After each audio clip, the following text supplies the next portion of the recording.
place it like this. Oops. Hello, hello. Hi, hello. Let's wait for people to start showing up. And in the meantime, I'd like to see, hello.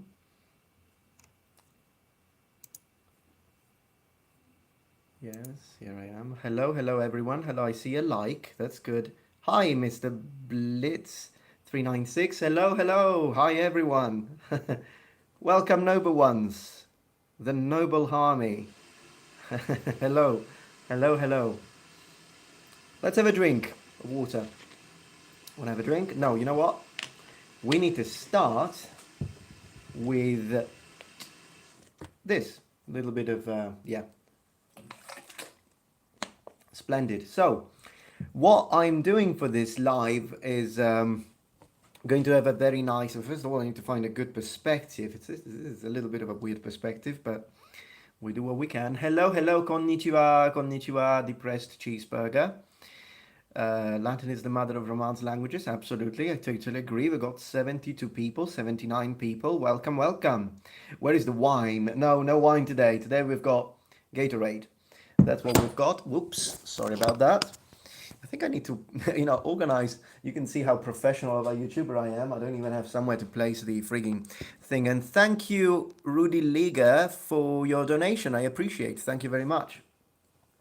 And let's see if I can find something that can keep this in position. Maybe I could do a different thing. Let's see if this works. Okay, let's see. How about this? Da-da-da. Much better. Okay, so welcome, welcome. Is pasta hard to find in the pandemic? Asks Garon Fang. No, it's actually quite simple. Sebastiano Maximus. Yeah, there you go. Here I got your name. And ciao, ciao, hello. I like Shakespeare. That's good for you, Salve. Much greetings. So we've got 100 people. There you go. We just broke 100 people. Let's have a drink to that. That's fantastic. Thank you, Joe, for your donation. I really appreciate. Thank you so much. And that's fantastic. 你会讲中文? Someone says in Chinese, but Niwak, so just asked me if I can speak Chinese. Yes, I can. Well, not very well, but I can speak a little bit of Chinese. Chinese meaning Mandarin. No audio. Someone says no audio. Do you hear me, guys? Tell me if you hear me. Can you hear me? Can you hear me? Pizza or pasta? Ohayo gozaimasu. Fantastic. Asa no niji. It's 2 a.m. Wow. Okay, everyone says yes. That's fantastic. So maybe just it's a personal problem of that person. I hear you, pizza man. I see today we are very multilingual. So I'll tell you what. How about I try to speak as many languages as possible during this live, and we see what happens. We can do that. Capitano Rex says forte chiaro, loud and clear, and we've got a donation from Depressed Cheeseburger. Thank you. How's your weight training going? Any gains? Well, my weight training is not going anywhere because gyms are still in lockdown. So I think a few months ago, I wanted to start going to the gym, and again, because I used to, and this was like 6 months ago. I went to the gym and we tried to see, but it's just not possible. And of course, I could train on my own, but it's not the same. And I'm going to say it's not the same also because I'm not a professional, so I need someone who is a professional to follow me, to tell me, yeah, do this right, do this wrong, you're doing this movement right, you're doing this movement wrong. So that's what I need. And I think too many people think that they know. And it's important to be humble and say, I need a professional to follow me and help me train. So as soon as gyms are going to open again, my training is going to start again, and we'll see what happens. Do you still play the piano? Greetings from India, says Aviral Agarwal. Hello. And I occasionally do, very, very occasionally, but I do. Hello from Israel. That's fantastic. We got someone from Israel. You know what? I'm going to ask you one question now. Someone just wrote in Korean, but I can't read Korean. And I've got a question for you. Where are you from? So how about you just tell me now where you are? So it would be great to see how international this is. Okay. Someone says, do you live in Italy or England? I live in Italy. I used to live in England. So let's see, we've got Texas, Brazil, Kazakhstan, Vietnam, Germany, wow, Bulgaria, Malaysia. You got someone, South Korea, that's great.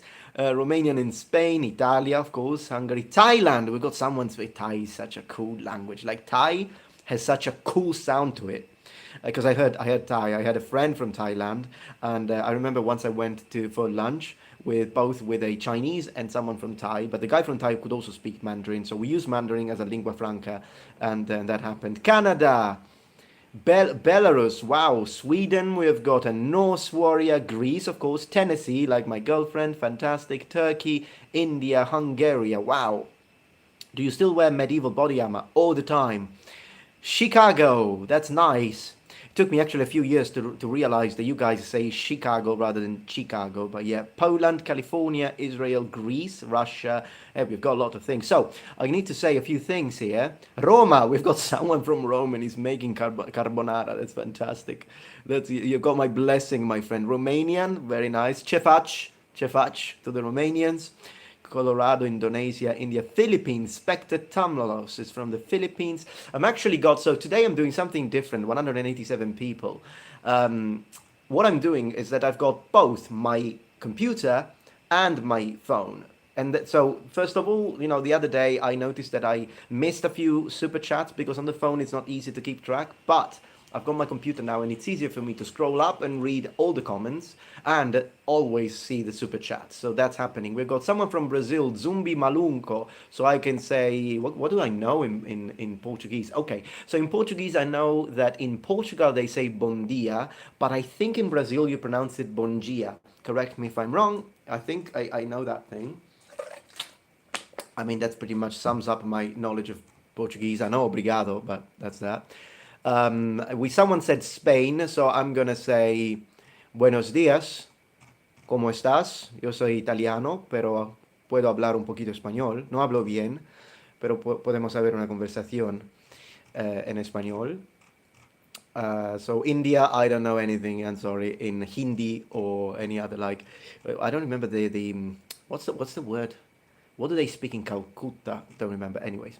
So Norway, fantastic. France, very nice. Bonjour. Nikhil, bonjour, comment ça va? Je parle français aussi. Je parle un peu français. Je ne parle pas bien. Je sais que quand je parle, je fais des erreurs, spécialement avec la grammaire, mais bon. L'erreur est humaine. London, UK. What should I tell you? Apples and pears? You're right, mate. And then what? I think you guys say whistle and flute is like your suit. I'm just using some Cockney rhyming slang. What else do I know in Cockney rhyming slang? Can't remember anything else at the moment. Wait, you've got thumb and blister is your sister. Fisherman's daughter is water, which of course becomes water. Water. Yeah, that's what I can do to honor your country, mate. So Winchester, UK, very nice. And your video may be wear body armor. Saved me once, God bless. Hey, that's Geralt of Rivia. I just saved Geralt of Rivia, guys. I should definitely put that one on my CV. But, jokes aside, I'm glad that you're okay. I don't know what happened, but it's great. We're not all Cockney, for goodness sake. Oh, I know. But it's just that when you say London, it's either I think of a posh Englishman or I think of a Cockney. It's just how it is. Like Chelsea, East End. Of course, you're not all Cockneys, and estuary English is a lot more common I think, among Londoners and again, I mean, you might be a doctor speaking all posh, but I just love the Cockneys. I've got to tell you that. I think it's brilliant. It's just really, really funny.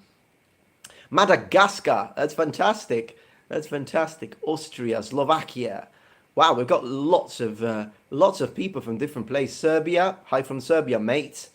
And that's great. What do you think of the G Chinese spear? So I am starting a full project of research into Chinese weapons. So I'll be able to tell you more when I start making videos about it. So definitely I will do that. I've got someone from New York, Ryu Hadoken. My gosh, your name, mate. Hadoken, which, by the way, since we are into it, the three kanji that you use to write Hadoken. So ken means attack or hit. Do is moving and ha is wave. So it's the hit or the attack of the moving wave. That's Hadoken. And Ryu means dragon, but I think they use it, the kanji they use means noble. So he's a nobleman. It's a noble one. Ryu from Street Fighter is a noble one. That's fantastic. Saitama. So someone is in Saitama. So Mustafa T, are you Japanese or are you someone from somewhere else who lives in Saitama? Let me know. So this is more of a Q&A. It has become a Q&A about you guys, and I love that. And girls, I don't know if there are girls. Shoryuken, someone says. That's fantastic. And Tetsumaki Senpukyaku, since we're saying all the different attacks. Where did you get the nice red hat? It's actually a gift from a friend of mine from Germany, and I think he had it made in Poland. I believe, because it's the same guy, Martin, who gifted me my overcoat that I occasionally wear, and I should wear it more often, to be honest. You know, one thing I really like about Shad, and I think I can learn from him, is the fact that Shad chooses a style, you know, red, brick red brigandine, and he wears it all the time. It's in all of his thumbnails, and he established a brand image. And I think that that's brilliant, and I need to start doing that more. I need to start wearing my blue brigandine and my full plate.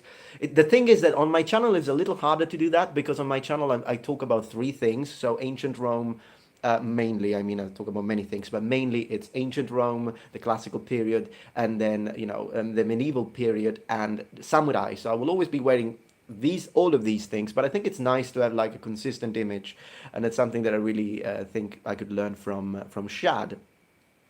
So Shad is great. By the way, did you watch his latest video on the nunchucks? Like he pronounces them, it's nunchaku, but it's fine because he's using English. I actually don't mind. I mean, I was kind of joking here a little bit, pulling his leg, but I know because he likes it. He likes when people, he makes fun of himself when he pronounces things, but it's fine. At the end of the day, it's like, you know, people say Rome in English, it's Roma in Italian, so it's okay. You want to say it in Japanese, it's nunchaku, but if you want to say it in English, nunchucks, whatever, doesn't matter. I don't particularly like the pronunciation nunchucks, but it doesn't matter. And he did say nunchaku at one point, so he knows it. But yeah, there is that. There is that. Let me see. I want to see. Oh, someone mentioned. Okay, so Sebastianus Maximus. I will put this question again. Can you do a live with Polymathy about the Latin language and the Romance languages?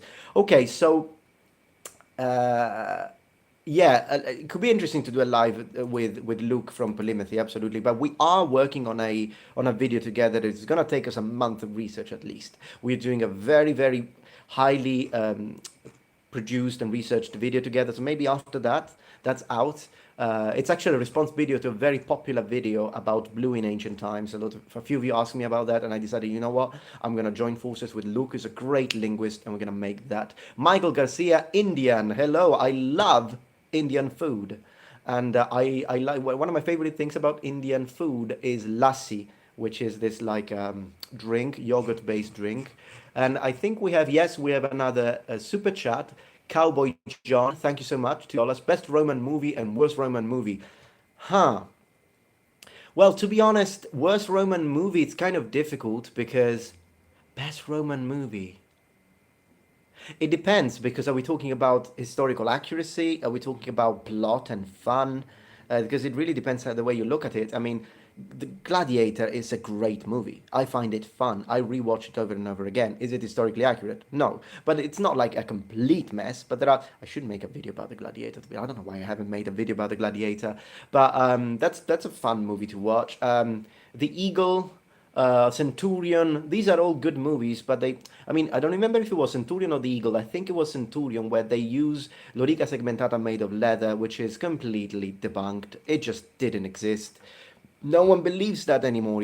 People used to believe that Lorica segmentata was made of leather before the archaeological finds in Alba Iulia, Newstead, Coldbridge, and all of these places that showed us, no, it was made of metal. And so that movie is kind of based on something that is not really considered anymore by experts. And so there is that. Let me see if I can... okay, so I just want to change... There you go. I want to make sure I see all chats. Very good. There you go. So yeah, so that's one thing. And... have you considered playing Blade and Sorcery, Raf? I don't even know what that is, so I'll have to look it up because I don't know what it is. And let's see. Oh, we have got a hot question. I'm gonna answer it because, you know, I think it's right. It's fine to answer it, but I'm not gonna dwell on it because it's not a topic I talk about on my channel. But Arthur Morgan 24 asks me, are you a Christian Metatron? The answer is yes, I'm a Christian. I was brought up Christian. But I don't really consider myself specifically part of any religion in itself because I kind of have my issues with the Catholic Church, and my beliefs are based on my own studies of the Bible, which were in Hebrew. I read and studied the Bible in Hebrew, and so I've got my own ideas on Christianity, which are quite different from, and I recognize the faults sometimes Christianity has. So I'll just leave it to that. What else have we got? Did you want anime or manga? Or both? Although I prefer anime because they allow me to practice my Japanese. Talking about Japanese, I'm gonna tell you one thing no one knows. No one knows, so you're the first one to know.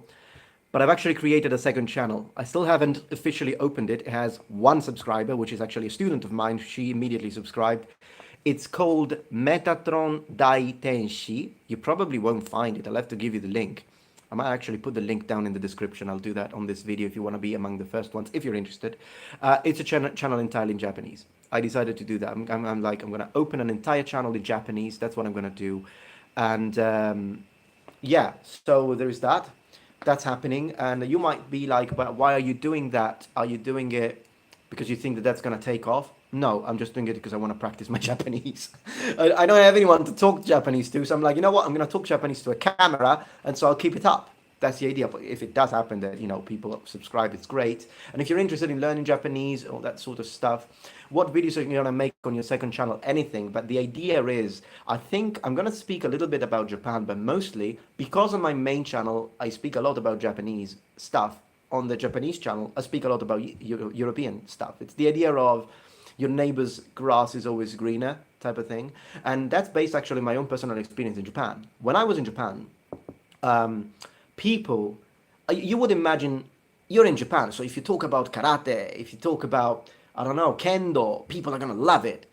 The Japanese, when you tell them kendo, the youth mostly say, oh, yeah, kendo. I like kickboxing. I like MMA. I'm like, you're joking. So when you talk about samurai, they're like, oh, yeah, it's really cool, but I like the knights. So they like our stuff and we like their stuff. So logically, it makes sense that if the channel is in Japanese, I will speak about my own experience in Japan. I'll do that.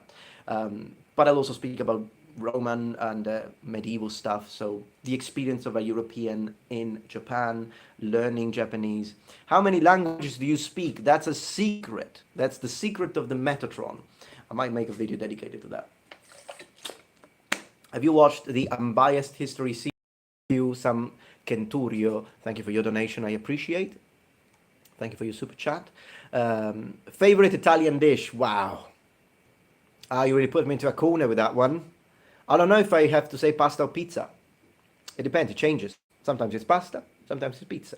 Pasta, pizza, pizza, pasta. Never put pasta on pizza. And so yeah, there is that. Hai un fan friulano, so I've got someone from Friuli, Andrew the Bass. That's fantastic. My dad is from Udine, so I know Friuli very well. I've been to Friuli many, many times. Friuli is a northeastern region in Italy. So there is that.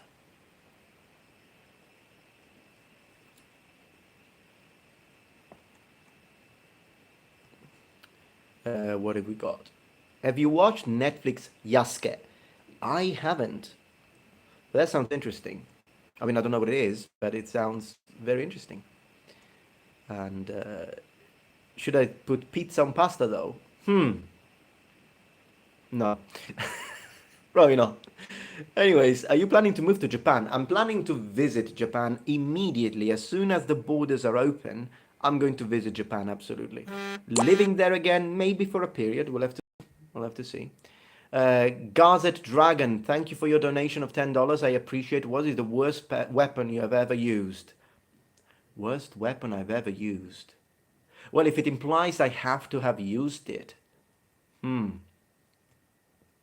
probably some cheap katana replica. In fact, you can actually see this because I have a video where my friend is using a katana, one of these very cheap katana. I made it at the very beginning of my channel, and I'm wearing in full samurai armor, and I hit him with a blunt katana to pretend that I'm slicing through, and I hit his cheap katana. My katana is good, his katana is cheap, and his katana exploded in pieces. Literally, it was like complete. It's oh my gosh. So yeah, cheap katana wall hangers made in China usually. And I mean, some good katana are made in China as well. I'm not hating on China, but I'm saying usually the cheap ones are made in China too. So you have like all sorts of different levels and things, and so that's that. Yeah, some people is writing nunchaku, but the thing is that I've never really used a nunchaku, used nunchaku. I always like kind of never really bothered me much.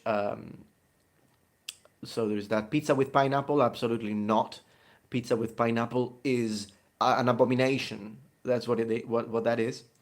I don't mind American pizza, I'd like to underline. I'm not like a purist or an elitist. Only Italian pizza. Of course, I think Italian pizza is the best, but only Italian pizza is pizza. No, no, no. I'm fine. I mean, I had pizza in New York. I loved it. Next time I go to America, I definitely want to try pizza in Chicago, deep pan. And I'm open. I'm open to it. And I really like Pizza Hut. Like I do. I love Pizza Hut. So it's not like I don't like foreign pizza. I recognize it as a different kind, of course, and it has pros and cons, but no, not pineapple on pizza, please. Please, no. Please don't.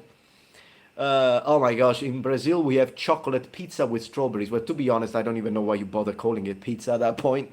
I mean, I could even say, oh yeah, I have a pizza with I don't know, broccoli and peanuts and a Gatorade on top, and and it's made of lettuce. I mean, yeah.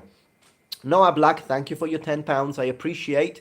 As always, it goes without say, but any super chat that I receive is going towards me purchasing armor or weapons. I'm thinking of getting a Nagamaki because I love the Nagamaki. It's like, for those of you who don't know, I think you all do, but it's basically similar to a Nodachi, but the difference is the ratio between the tsuka, the handle, and the rest of the blade. And it's usually a 50-50 with Nagamaki, which makes it like... And I mean, Scalagrin made some very interesting videos on Nagamaki, and that's one weapon I would love to get, so that's happening eventually. Dreadlocks, thank you for your donation, I really appreciate. How did you mass produce rings? One second, because there you go. How did you mass produce rings for nail armor in early medieval to 15th century? I believe the same way, in a similar way to how they did it in the Roman period, even though the technique was different. Still, the idea is it's a very, very long process whereby you've got one long how do you say that in English? It's like one long wire, and then you kind of turn it around and then cut it, and it's a very, very time-consuming and long process. People say that one of the reasons why the Romans switched back to Lorica Hamata and abandoning Lorica Segmentata was the fact that Lorica Hamata is a lot easier to produce, but is it really? I mean, the only difference is that it's true that it's easier because you don't need a specialized smith and you need less specialized equipment, but it's really time consuming. So there is that needs to be kept in mind as well. Have you ever been to Spain? No, I've never been to Spain. So we'll see if that happens. Are there any languages that you want to learn in the future? I would love to learn a Scandinavian language. And if I had to choose one, probably I would try Swedish, mostly because I've got a friend from Sweden who could help me. And I know nothing of Scandinavian languages, unfortunately, if not a little bit about Old Norse, just out of interest while I was doing research on the Norse. And so there's that. But apart from that, will you make a video about the Hussites? Thank you for the donation on Ordinary Trooper. Eventually, yes. Eventually I do that. I'm actually planning a whole range of videos about ancient civilizations and ancient forms of troops as well. I'm soon going to publish in May, so this month, a video on the winged hussars. So that's happening as well. Just double checking that I haven't missed on any of the super chats, and I haven't. It's a lot easier now that I'm using my my computer as well as my phone. That's much better. Talon Lunari, thank you for your donation. Apologies if you answered this, but would you consider doing a historical and realism evaluation on the samurai-based anime Shigurui? Oh no, I never actually don't know what Shigurui is, so thank you for that. I'll definitely check it out. I think it would be interesting to do that. Might even, put in a little bit of a discussion about the Japanese used in it, because sometimes in samurai movies and samurai anime, they don't use full-on ancient Japanese, because otherwise modern Japanese wouldn't be able to understand it, but they do put in the occasional ancient sounding word. And it's interesting because I don't know if any of you know any at least basic Japanese, but you know the Japanese, when you are using when you're just saying I am, you are, so the verb to be, you usually put des at the end of a sentence, or da if you are speaking informally, or ya if you are from the west of Japan. They switch it. It's sort of a dialect thing. So, for example, to say I'm Italian, I would say Italiajin des, or Italiajin da, or Italiajin ya, if it's dialect.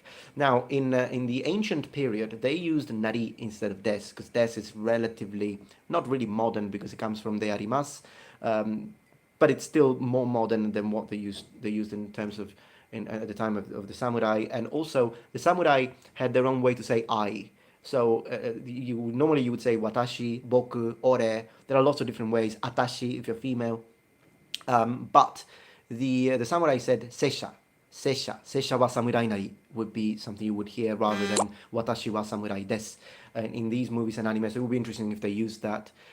We've got $10 from Gazette Dragon. Thank you so much. Really, I'd like to underline, all of your donations mean the world to me. I know you don't have to do this, and I know that you're doing it out of the kindness of your heart and the support for this channel and my creations on YouTube, and I really, really appreciate it because your donations really help us YouTubers. And I'm not going to speak just about me, but I'm speaking about Shad, I'm speaking about Scholar Gladiatoria, Scalagrim, all of us. It really, really helps, particularly in this period of time, because as you know, I used to also teach in school, and I haven't been able to teach anything for a year now because of COVID. So these things really help, and that's the reason why I have a brigandine, for example, is like Patreon and super chats.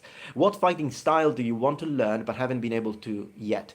I don't know if I should say, so I have had a little bit of HEMA training, but I never been able to really go for it because there is no HEMA club in my area. But eventually I will move. So the moment they open the borders, I'm moving somewhere, probably America. And we still haven't decided that together with my girlfriend 100%. But wherever I go, if there is a HEMA club, longsword, and possibly I would love to even open a club to just focus on sword and shield, one-handed sword and shield, and just do that. I would love to do it. I know we don't have many sources, but perhaps we could try and apply some of the techniques from sword and buckler, and then just trying to recreate it. I would love to do sword and shield, and I would open a club if I could. And so if that happens, I'll let you know, because if you are in the same state where I am, you could come and join. It would be great. Thank you, oh well, that's an interesting name. Thank you for your $20. I was stationed in Sigonella, okay, very nice, for a couple of years, and thanks to the Sicilians, I pronounced pistachio correctly. That's great, yeah, because we say pistacchio, we don't say pistachio. Just like we say bruschetta, not bruschetta or bruschiera. It's bruschetta, pistacchio. CH in Italian has a K sound. The reason is because we have no K.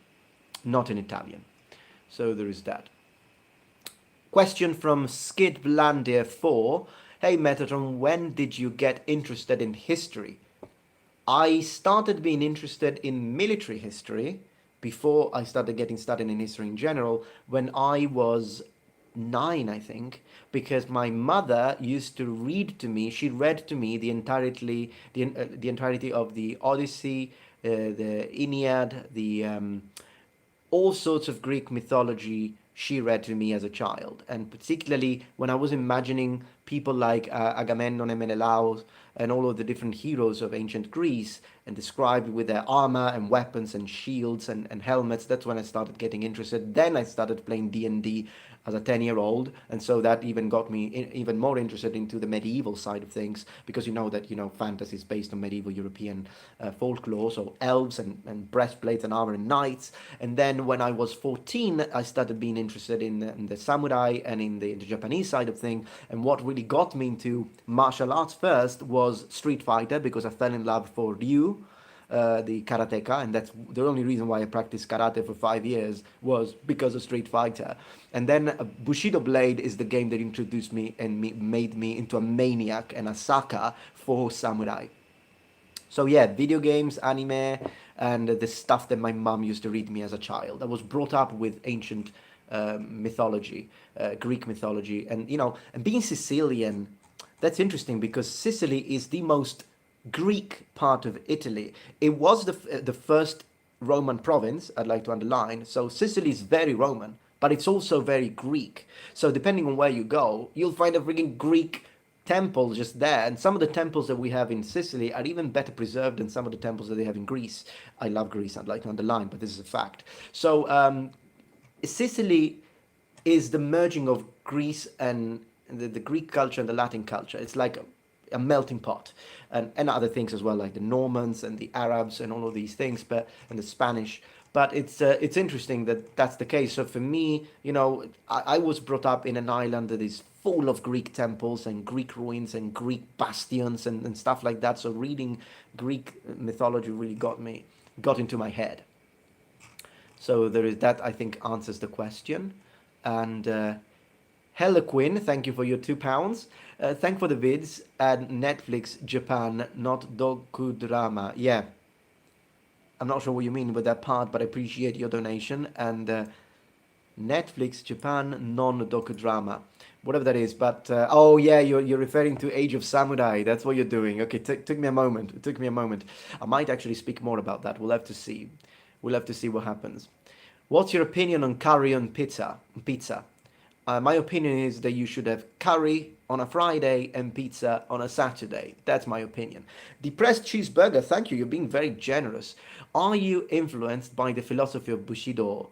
As someone who's interested in Japanese philosophy, do you think the philosophy Bushido can make someone live a successful life in the modern world? Well, keeping in mind that Bushido is more recent than what people give it credit to. But regardless of that, I think it's an interesting philosophy, absolutely. And probably, I want to say that anyone who has practiced Japanese martial arts in a little bit is influenced by the idea of Bushido discipline and honor. Now, given there are a lot of things that are made up when we think of Bushido, because movies push Bushido in a weird way. Like the Last Samurai, by the way, we've just broke 300 people. Hello, everyone. The Last Samurai is a very romanticized idea of Bushido, particularly with Katsumoto specifically saying, the general, I think he's like one of the leaders saying, oh no, I'm not using the gunpowder. And I'm like, and I face palm to that because I'm like, yeah, go tell Oda Nobunaga who like mass produced the thing. But apart from that, I want to say yes, definitely. Some of the characteristics of Bushido, and even some of the characteristics of chivalry. I consider myself to be chivalrous. Even though, again, we know some people are like, oh, but chivalry is a myth. It's not a myth. Chivalry exists. It just didn't apply to all knights in a way we think. But the idea and concept of chivalry exists because it's mythology. It's created in Europe. And I want to say some people lived up to its standards. And so, I believe that, absolutely. So, for armor maintenance, thank you, Martian Lemon. Hey, a lemon from Mars. I hope you enjoy all the different rovers that they've sent there. Metron, have you checked out Raven Knight yet? Ah, yeah, you're the one who told me, but thank you for the donation. Not yet, but I will. I haven't forgotten about it. I've had a very hectic week. I don't know if you noticed, but I've been posting 3 times a week, so I'm stepping up the game, trying to maintain quality. So quality plus quantity takes some focus. That's a good one. We are talking pasta now. Superfluous, $5. Thank you. What's your opinion on penne lisce? I actually had penne lisce, which is like very smooth pasta without the little ridges, which we call rigate.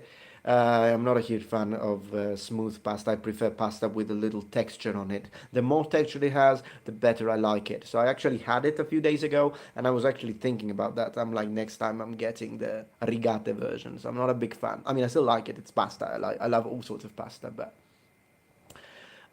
so yeah, we've got lots of people.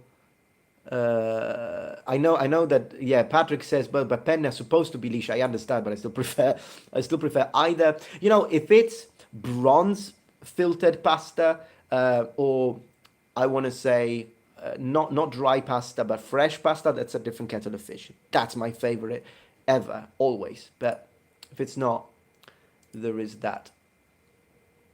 I'm cooking pasta while watching this video, says Scalderman. That's fantastic. That's good for you. You know what?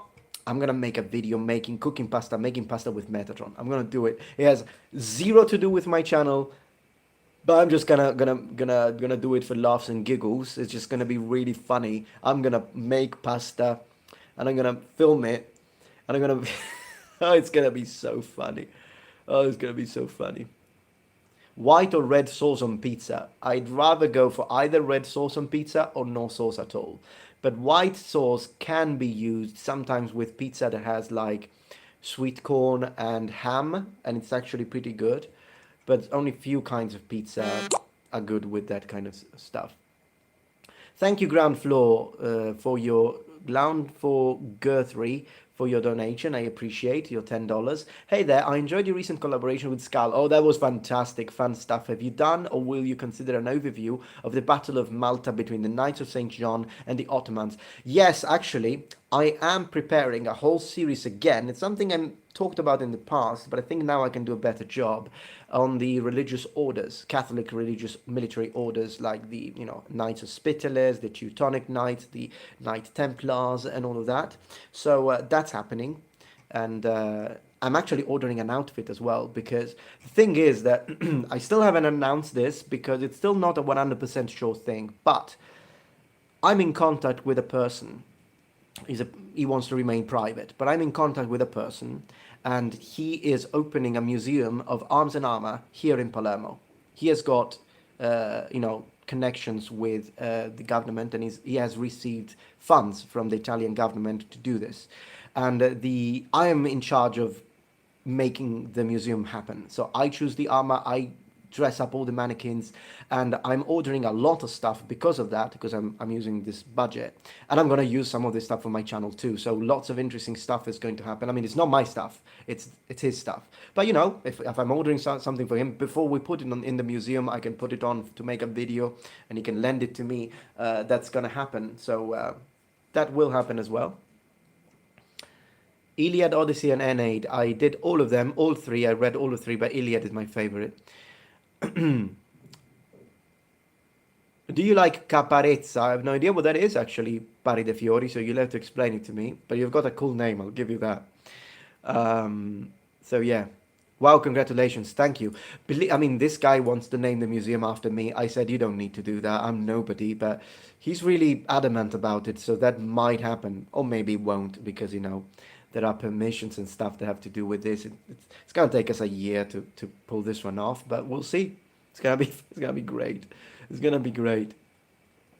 And so I have a question. Anyone from China or any Chinese person here?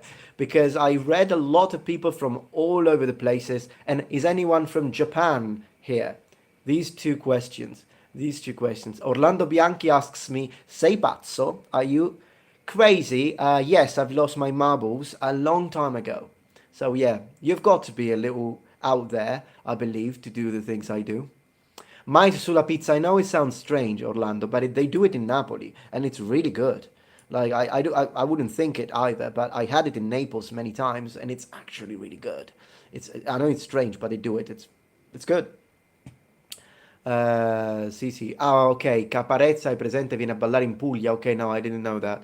Although I know Puglia, the region of Puglia, because that's what I served when I was in conscription, when I was in the Navy. Because when I was 18, I was in the Navy because of conscription, and I was sent to Puglia. I was in Taranto, Maricentro. So that will be Chinese soon. Do you like reading Chinese ancient history? I love Chinese ancient history.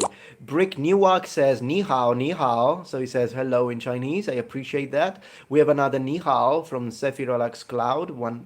Wonderful. Brick Newark says war. So me. That's fantastic. So just want to say hello to all my friends who are Chinese, because I know it's not easy in China to get access to YouTube. So maybe you're not in China right now, but whatever the case, I appreciate you being here. So 你好，我会讲一些普通话，认识你很高兴。我是意大利人，我叫 Meta 特隆。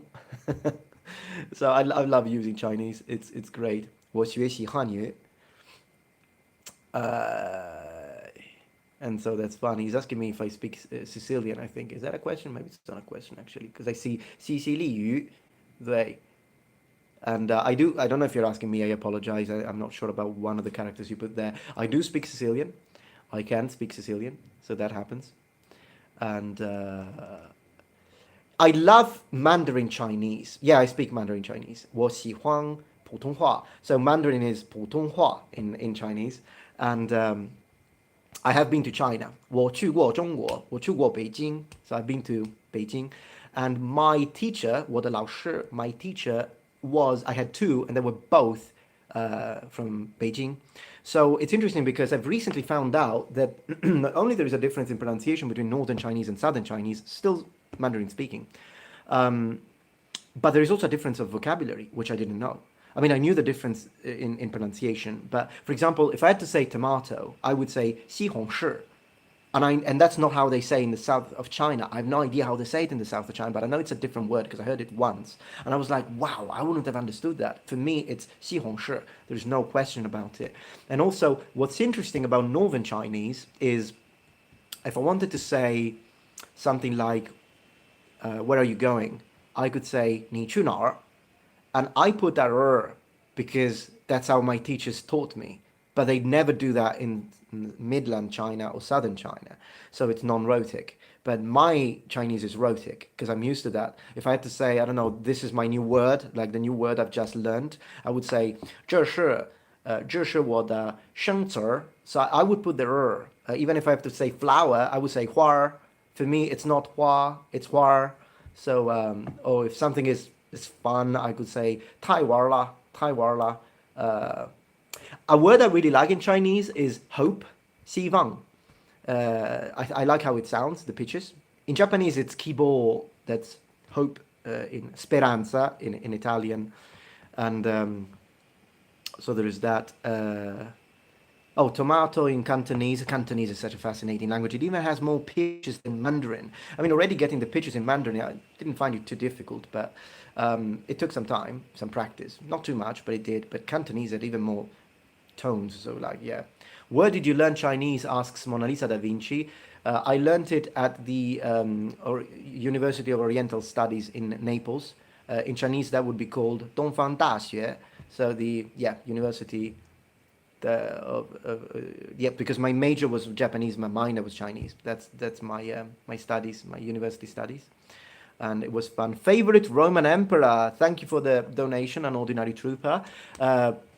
Gaius Julius Caesar Octavianus Augustus, definitely the first emperor. He's my favorite. And by the way, just to give you a little trivia, you know that sometimes, particularly for Italian, sometimes the name Gaius is spelled with a C, and the name Caio exists in modern Italian. That's wrong. Because it's a G always. Even if it's spelled with a C, it's still a G. The name Caius doesn't exist in Latin. It's a mistake. It's a misrepresentation of the original sound of classical Latin. And there is a mosquito here. It's interesting how mosquitoes can fly, but flies can't mosquito. It's one of those things that, And with that, I just lost everyone watching, like everyone left the room. Oh, that would be funny. A donation from Igop, waiting patiently for some Byzantine content. I know, but now that I post more often, I think I'll get there more quickly if you win. So that's gonna happen. That's gonna be great. I asked Scalagrim, thank you, Carlos Ross, for your donation. I appreciate it. I asked Scalagrim this question, so I thought it would be fun to ask you as well. Who is your favorite military commander based on achievements and strategic prowess? Skippy Africanus. Like, it takes me 1 second to answer that one. The things that guy managed to pull off in a moment of extreme crisis. And sometimes when people, everyone who's interested in history, knows how difficult it was for the Romans to deal with Hannibal Barca. Okay, but one thing that I think is often overlooked during the Second Punic War, that at the end of the day the Romans win and they completely annihilate Carthage, the Republic of Carthage, is that we know that Hannibal Barca arrived with the elephants from the north. He actually lost a lot of his elephants crossing the Alps because of the weather, but he still reached, and it was difficult to kill, difficult to take care of, and then only Scipio Africanus managed to do that with a counterattack. He did basically, if you are StarCraft players, he did a base exchange. It's like, okay, you wanna take Italy, I'm taking Carthage, and that worked because the Carthaginian Republic said, oh well, goodness gracious, come here and save us, and then Battle of Zama, bye Carthaginians. But what people don't realize often is that, do you know how long Hannibal Barca was inside of Italy? Because when you think about it, he crosses the Alps, he starts having battles, the Romans throw legions after legion after legion, he keeps killing everyone until finally Scipio Africanus starts doing some stuff, like goes to Spain, captures his brother, beheads him, sends the head. So he starts working on moral, psychological warfare as well. Catapults the head of the brother of Hannibal Barca into their camp, and then he does the basic chain stuff. They were in Italy for about, if I remember correctly, 14 years. 14 years. Just think about your age now, go back 14 years in the past. That's when Hannibal Barca decided, I'm in Italy now, and they could not kick him out for frigging 13 or 14 years, and that is crazy.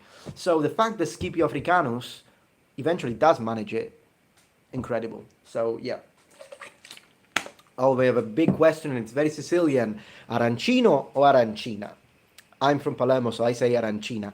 But I don't mind if you say arancino, like they do in Catania, the Eastern. It's like a little feud that we have in Sicily about the rice bowl, that in Palermo we say arancina, but in the rest of Sicily they say arancino. So for us it's female, for them it's male, feminine, masculine, I mean, and it's actually a big thing. Whenever someone from Palermo and someone from Catania meet, you always have this little battle. It's like, no, it's arancina, no, it's arancino. Doesn't really matter, even because even the shape is slightly different. I mean, rice bowls in Palermo are round, but if you go to Catania, sometimes they're a little like a pyramid. In fact, sometimes they hold it the other way around and eat it from the little cone, and they are a little different. So at the end of the day, I would say that the Catania one is arancino and the Palermo one is arancina. That's how I'm a diplomatic person. That's what I would do. So there is that. This is really fun. How long have we been at it? 46 minutes. This is great. This is fantastic. And thank you, Marcelo Gonzalez, for your donation. If I say, hey, amigo, habilita la mianga que tengo una lija bárbara, what does it mean? I have literally no idea. I'm sorry. My Spanish is very basic. Very, very basic. So I only understood that, hey, amigo. Habilita. I know the H is not pronounced, because the jota is pronounced, but I have no idea what I said. Probably something, you probably just made me say something vulgar. Doesn't matter, it's fun. So there is that. And on the collaboration I had with Scalagrim about the Kusarigama, that was such a shocker for me when he contacted me and he said, hey, I'm talking about the Kusarigama, do you want to join in? Do you want to chip in? I'm like, oh yeah, sure, absolutely, I'm in it. And I sent him the cameo the next day. I was really quick at doing that. And it was actually crazy for me to see myself on Scalagrim's platform. It was really cool. Hello from Dandaloo, Australia. Hi there, Alex. Thank you so much. I've got a cousin in Australia. I believe he lives in Sydney. I don't know where Dandaloo is. I mean, Australia is a big place, so I'm not quite sure. But yeah, I wonder if it's close. Watching from the Philippines. Hello, hello. That's fantastic. Very, very nice. Where did you get your Roman helmet? Was it made from Fabrica Cacti? Fabrica Cacti, they don't make helmets. So no, my Roman helmets are just mass-produced Indian helmets. And I was going to order to have a helmet made by the Pustelak brothers. They are incredible, but they are spendy. So eventually I'll get a properly made Roman replica of a helmet. Eventually I will.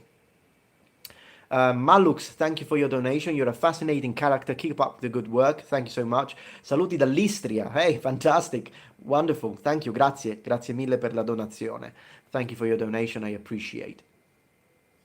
Oh, that's an interesting one. So, Pari De Fiori says, I'll read it because it's in Italian and then I'll translate it. Ci credi che ho sempre creduto che sayonara fosse una parola spagnola fino all'anno scorso. So you always thought that the word sayonara, the Japanese word sayonara, was a Spanish word. No, I understand. It can happen sometimes. I mean, often Japanese finishes with an s sound and so does Spanish. So I can understand why sometimes that can happen. By the way, on the word sayonara, it's interesting because, by the way, it's not sayonara, it's sayonara. The O is long.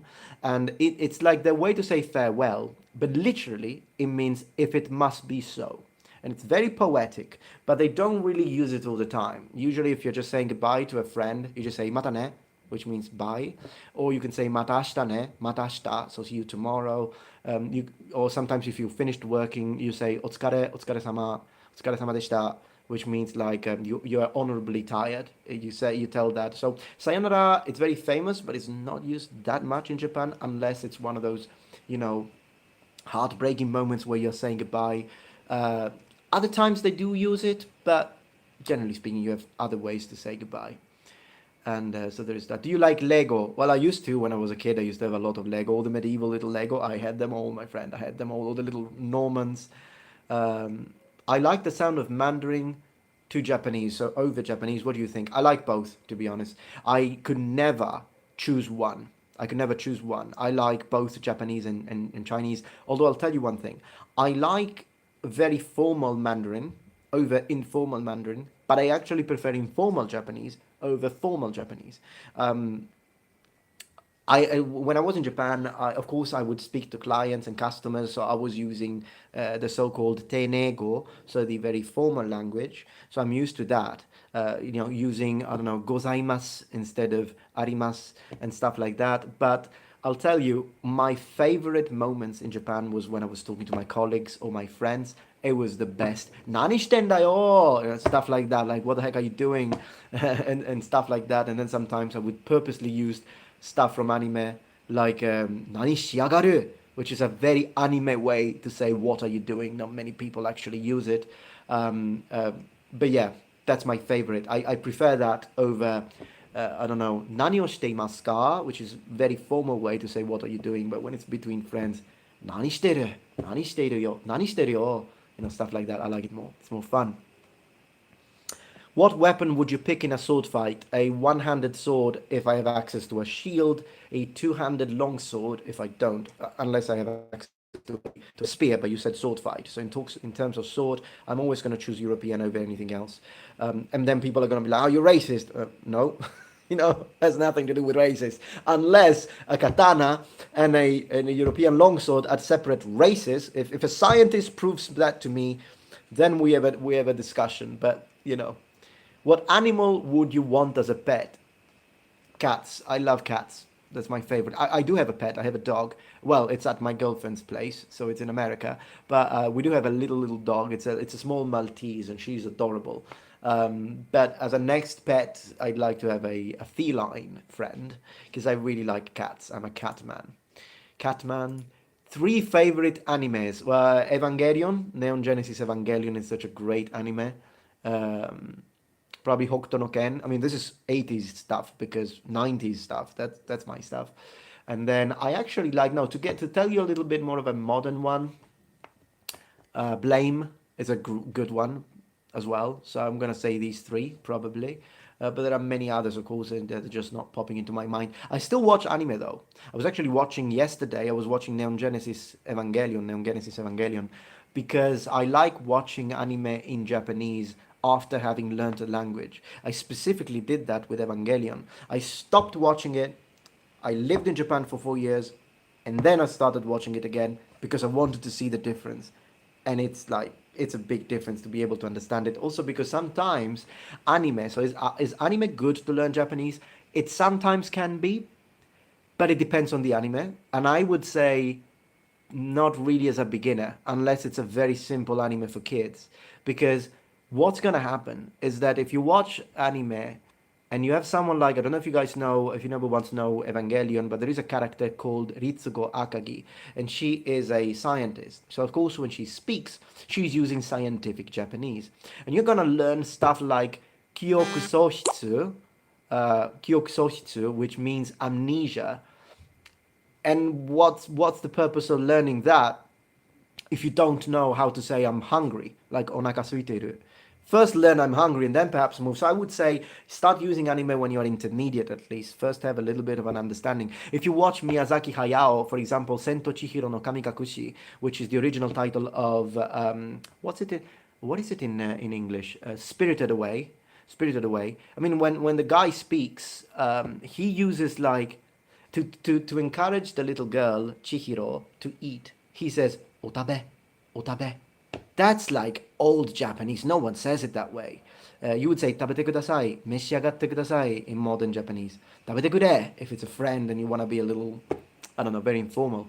Otabe, it's so formal and so ancient sounding that needs to be kept in mind. And then you're going to learn stuff like, I don't know, maho, magic, majinai o kakeru. Majinai o kakete tsukutta. It's one of the sentences he uses, which means I've created this spell and then I casted it. Do you really need to learn that? I want to say yes, but you at least with a little bit of a understanding already of Japanese, because otherwise, if sorry, if you're too much of a beginner, you won't be able to discern between words that are cool to know but you can't really use, and words that you can actually use in everyday conversation with Japanese. So I would say use anime, but get to intermediate level first. Thank you for the donation, Superfluous. You're being very generous today. If you could have one weapon from mythology or history, what would it be? I'm gonna go for Excalibur. I'm gonna go for Excalibur. It's such a classic, and it would be so cool to have that. I would make a video about it. I probably have to make a collaboration video with Jason Kingsley, then have Excalibur in the rock, and we both take turns to try and take it out. And the guy who takes it out becomes the other person's mentor. I mean, to be honest, I think Jason Kingsley should be my mentor. I could be, I don't know, I could be the angelic whatever thing that he summers up occasionally, but I would totally have Jason Kingsley as my mentor. So yeah, Koko Dragostinov, thank you for your donation. Will you remake it a gladiator types video? Yes, eventually I want to remake. I do intend on doing some remakes of old videos that I did when I still didn't know much about content creation and production quality. Not that I'm a professional now, but at least my videos are less. I beat around the bush less, and I get to the point more quickly. It only took me 4 years to learn how to get to the point, but yeah, maybe that could be an interesting thing. Thank you, Judoka dude. I remember you from another live streaming. I appreciate your £5. Can you do a video on how the Roman army was structured and how they formed up on the battlefield, both in Republic and Imperial times? I am working on a video. I'm working on the development of Roman armor, so that one is going to come first. But after that, I'm working on a video where I'm going to tell you all the different grades, so all the different military offices inside the Roman army, and I'll tell you also how much they made. So how much money you made, depending on how to get to a specific office and promotions in the Roman army. I'm going to do that, but it's one of those highly researched videos that I can only make with Patreon money. So, usually I get Patreon donations on the 5th. Today is the 1st. On the 5th, I'll see how much I made through my Patreon, and then I'll use that money to fund the production of this video, and we'll see what I can do. It's going to be great. But of course, your £5 are going into that box, so that's happening. I'll try to make it happen as soon as possible, because that's going to be an interesting one. Let's see. Jason Kingsley, you mean the steward of Gondor? Jason Kingsley is such a great guy. He really is a great guy, and I'm fanboying a little bit here. But the reason why I say he's a great guy, because he is one of the most humble persons I've ever met. Because I remember when he contacted me the first time on Facebook, and he said, I remember his first message, and he said, "Hey, Metatron, I am Jason Kingsley. I've got a channel called Modern History TV." He still didn't have 500,000 subs. Now, of course, he's gone past that. And he said, "If you have any suggestion, I'd like to learn from a more experienced YouTuber like you." And this coming from a person who is the freaking CEO of Rebellion and has an R&D team, and he can teach me. So the fact that he approached me this way, and it's real humility. He wasn't being like fake humble. This guy is the real deal. And that's why I appreciate this guy very much. And I hope to be able to meet him in person, just like I met my other mentor, Matt Easton, when I went to London. It's going to be great. Let's see. Is Metatron only answering super chat questions, or will you also answer regular questions? No, I also answer regular questions. It's just that whenever I see a super chat, I want to answer it immediately, because unfortunately super chats fade away and then they disappear, and the amount of time that they remain on screen depends on how much money was used. So I don't want like small super chats to disappear too quickly and then I don't see that. No, but I do answer normal questions as well. Do you know Maurizio Merluzzo? I don't. I apologize. Out of all your older videos, which one did you enjoy working on the most? The one about alien languages and the one about alien warriors. The alien languages one was my first scripted video, and sometimes I make scripted videos, sometimes I make non-scripted videos, but that one was my first scripted video, and I loved every bit of it because I could work on like every little detail. Like here, I'm gonna appear from the bottom. Here, I'm gonna say this, and then I'm gonna pause, and then I'm gonna change the camera shot. So that one was really fun to make. And then the one about Alien Warriors, it took me 2 weeks to produce, 18 hours of filming, and it's a to make. So those two were my favorite. Don't make Metatron hire a moderator. Yeah, I mean, I understand when people see, oh no, he didn't read my comment, so they're gonna do it again. That's fine to post it again. Maybe just don't spam it like the guy said, because it could become a bit too much. But actually, this is an interesting question, though, so I want to read it. Do you have any knowledge of Middle Chinese? No, I only know Modern Chinese, so I'm sorry for that. Vigoda, I would like to know what you think about the fact that Gal Gadot was chosen to play as Cleopatra in a future film, and what do you think about the anger of many people about it? I actually don't know anything about it, so what I'm gonna do, I'm gonna Google Gal Gadot, and let's see who that is, and then I'll give you my answer. Okay, well, I don't know where she's from. I understand what the problem is, that she's very white, I suppose. Well, I mean, at the end of the day, Egyptians would it be? I think it would be better to get someone with a little bit of a tan, but you can get a white person to get a tan, so I don't really see a problem with it. She's a beautiful woman. Again, I don't know where she's from. I don't know what the problem is, but I don't have any problem with it. She's a good actress. Yeah, maybe it would have been better to get someone from Egypt, but I don't know if there is a famous actor from Egypt. So there is that. I like people being authentic, but sometimes, like there is this actor who played the role of an ancient Roman in the TV show Gladiators, and he is from New Zealand, but he looks just like an Italian. So I'm like, yeah, go for it. I don't care if he's not Italian. It's not like only Italians can play ancient Romans, and I don't have a problem. Sometimes I have a problem in both directions.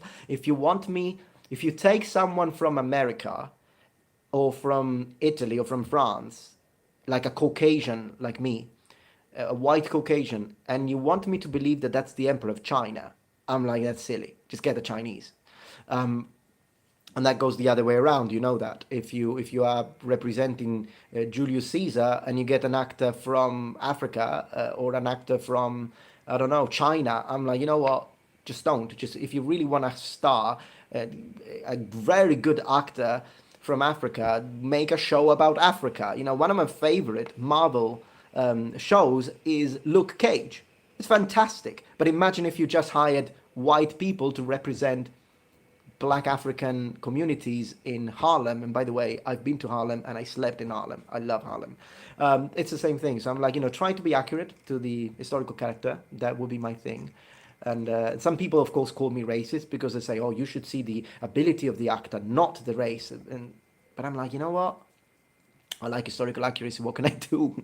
It's not racism because I don't care. I'm like, I love everything. I like everything. I like everyone. I think all women are beautiful, regardless of the color of their hair or the color of their skin. I don't care. It's like a painting. Blue is a beautiful color. Red is a beautiful color. Green is a beautiful color. I don't want a painting to be just one color. I love the fact that a painting have many colors and you have a landscape with many colors. I love all of them. So yeah, whatever. If you want to call me racist because of that, go ahead. I don't particularly care about apologetic people that have pushing an agenda. Callum Ross, thank you for your donation. I appreciate that. I was wondering if you have played Analyzed Mordau. I may have missed a video on it if you have. No, I haven't actually. From an untrained perspective, it looks realistic. For you, it is realistic or not as much as it seems. I played Mordau, and is it realistic? Not really. The armor looks quite realistic. Don't get me wrong. The looks of it, totally, but the way it works when you do combat, I don't really like the way the armor works because you can cut through armor, you can slice through armor. Sometimes, like I'm choosing a knight with a lot of full plate armor, and then someone cuts through me like I was butter. I'm not a big fan of that. So I don't know. Do they still have the jump thing like in Chivalry? Because if they do, that as well kind of drives me nuts too. Because I mean, seeing all of these knights that jump around with the long swords, and then he jumps and attacks me, jumps and attacks me. I'm like, what the heck is that? I'd rather die than, I don't know, play meta game and try to exploit bugs in the game. That's just me. But yeah. Jaden Green, hello Metatron. I just got your email. I'm looking forward to talking with you on Monday. Looking forward to talk to you on Monday too, my friend. It's gonna be great. We are looking on a little collaboration with Jaden Green. It's gonna be great. Loves Metron, of course. Metron loves historical accuracy. He's an historian. Well, I'm not a professional historian, but I'm definitely an history enthusiast. So I like historical accuracy over everything. And so there is that. Alex Mackinon, thank you for your donation. I appreciate. Quanto ti piace il doppiaggio italiano? How much do you like Italian dubbing? I love it. It's an art form, and I'm actually in contact with one of the best Italian dubbers or voice actors. So the voice actor that played Pegasus, Ivo De Palma, we sometimes talk, and he's a professional. So I love that. Let's read more comments. Let's read more comments. That's a good question. Why Romans didn't adapt Falcata? It was a great sword, and Hannibal's infantry had huge success with it. Not only Hannibal. I think it's because it's not like the Romans always adapt or get stuff from other people. You have to imagine one thing. The Romans adapted to the falcata. We know that because they changed the way the helmets were constructed. And I know people say that Lorica segmentata was created that way because of the falcata. I slightly disagree on that. I think Lorica segmentata was created first as a response to effective archery, but also because of falcata, and the same for the manica. Once the Romans adapted their equipment to the falcata and they overthrew it, I think they didn't get it because they didn't need to. I mean, the gladius was perfectly functional. And in a way, I think that it's true that the Romans do take stuff from other people, but there are some things that they consider too foreign sometimes as well. So I think the Romans change when something that someone else is using happens to be more effective. And the falcata was effective against the Romans. But you don't really need the falcata when you're fighting against someone who's not equipped like a Roman, and that's my opinion on it. I'm not saying that I know it all, but I'm just saying. Michael Thomas, thank you for your donation. I want to donate to the Roman army video. Thank you. So okay, $5 to the army video. Absolutely, I'm gonna put it in the box. As a Benedictine monk and teacher, wow, we've got a monk here.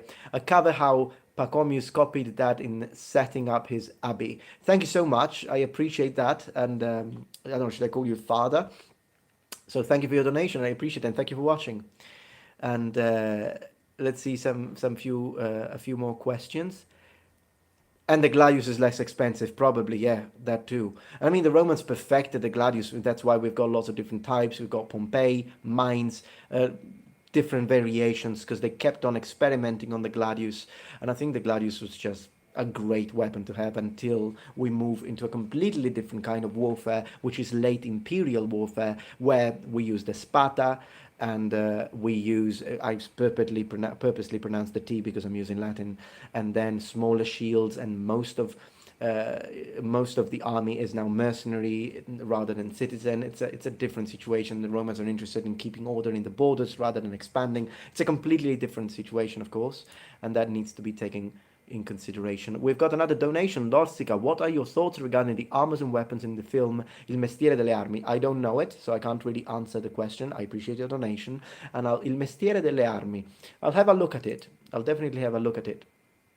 And we have another donation, and then I'll get back to the regular questions. Hey Metatron, thoughts from Parent Chan, thoughts on wooden armor for fantasy and how you would create it. Would you make it in a style of plate or lamella or lamina? I would make it into a style of plate because we have evidence that happened in the Japanese before the Iron Age. Before the Japanese Iron Age, the armor was made of wood, and it was planks of wood, and it was similar to the concept of plate. It was one single thing, another single thing, and then they would be attached. It wasn't made like lamella, and it worked. So that's why I would go with that probably. Of course, they abandoned it the moment they started working with nerigawa, so leather, hardened leather, and sane, so the scales in the future, and then plate, of course.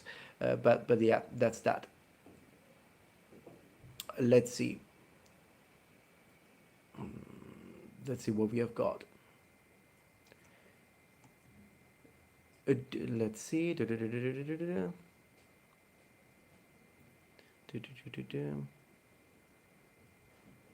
Okay, good question. Mate Rakotsky, did you enjoy Kingdom Come Deliverance? I liked the game, but I stopped playing it at one point because it's a very good game, but sometimes it can be very frustrating when it comes to how difficult it is. And this phone is getting really hot, so I want to move it away from where it is, because I also need to check how much battery I've got left. Oh, plenty of battery. Luckily, I learned from my mistakes, and this time I charged it properly, so we can go on as much as we want.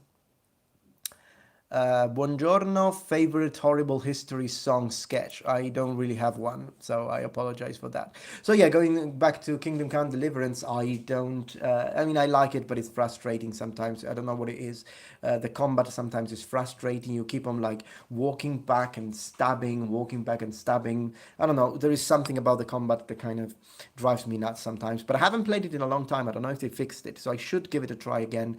And I play that game mostly for the feeling of being in another era rather than for the actual combat. And I know that people really like.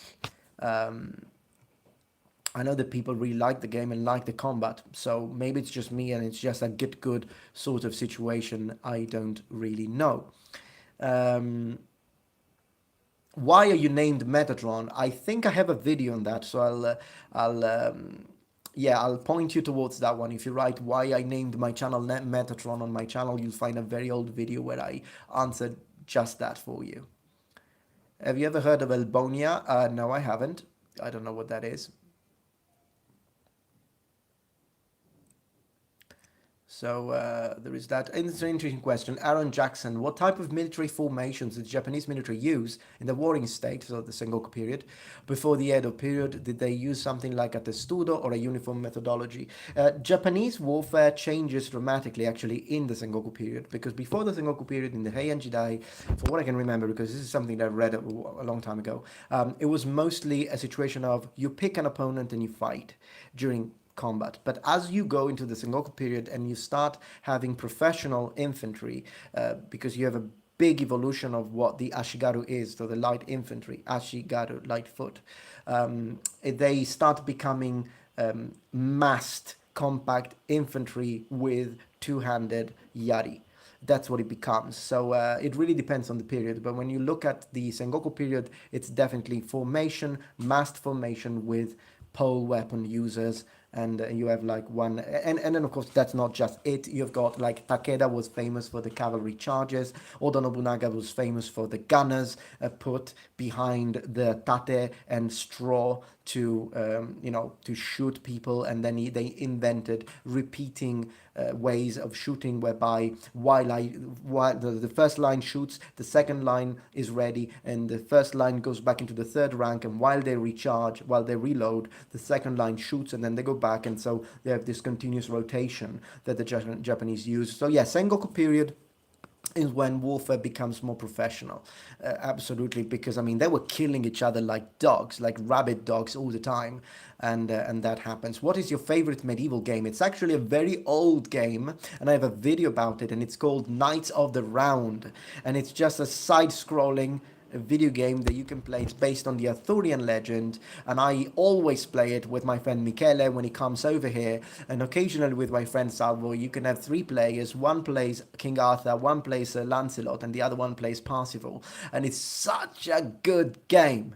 Like literally is such a good game, and I always finish it. It's not a difficult game, but it's great, and I repeat it. And I always play Lancelot, by the way, and my friend likes King Arthur, and they upgrade as you level up. Your gear automatically upgrades, and you get plating more and more, getting more and more plate armor. Such a good game. I love that game. You can actually get it for £4, I think, $4 on PlayStation Network. So if you look for Knights of the Round, it's actually it's beat 'em up collection, I think, and it's part of the beat 'em up collection. So with $5, you can get lots of different games, including this one, and one that is set in ancient China as well. You get both. Such good games. Mordhau is fun. Yeah, I need to start doing that. Can you pronounce my name? No, but I'll try. Alexander Nordenskjöld, Nordenskjöld, Skilled. No idea, mate. I mean, I just tried. Question from Alaudae. We've got really good questions, guy. You noble ones really make the show. You really do. Did Roman legions look the same? I know each had some symbol, and for example, legions on east border wore squamata more frequently, but how about color or tunic or color of shield? Were they red? That's a very good question. So first of all, uniformity in the ancient period is not like we imagine. So when you imagine a Roman legion of really any period, you will see a huge variety. Some people will have segmentata, some people will have lorica hamata, some people will have older models of lorica hamata, other people will have squamata.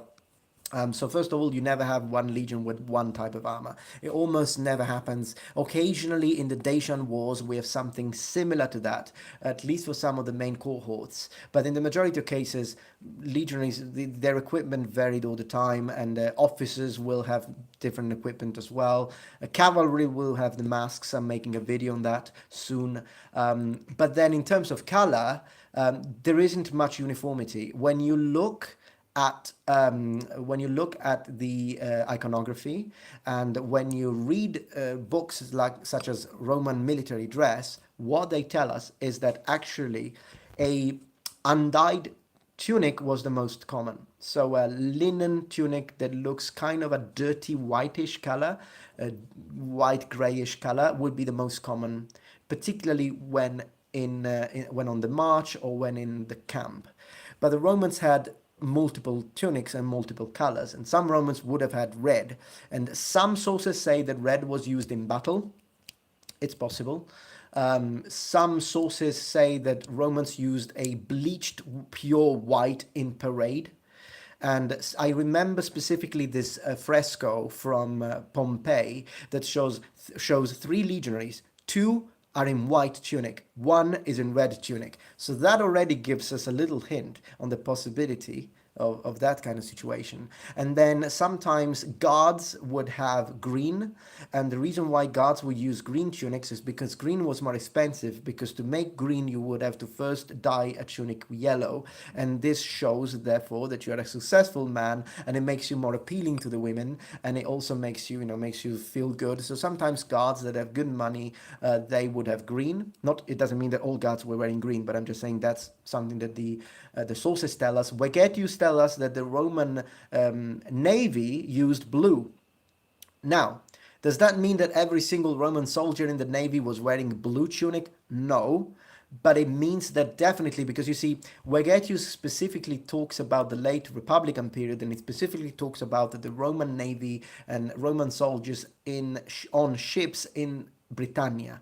We don't know if in the Mediterranean Sea that was different, but it does say that they are using a color that is very similar to the color of the waves of the sea, and it helps legionaries blend with the sea. So yeah, many different colors, definitely, and it's fascinating, I believe, to think that. But yeah, research is still going on, because tunics are organic, and therefore we don't have a lot to work with.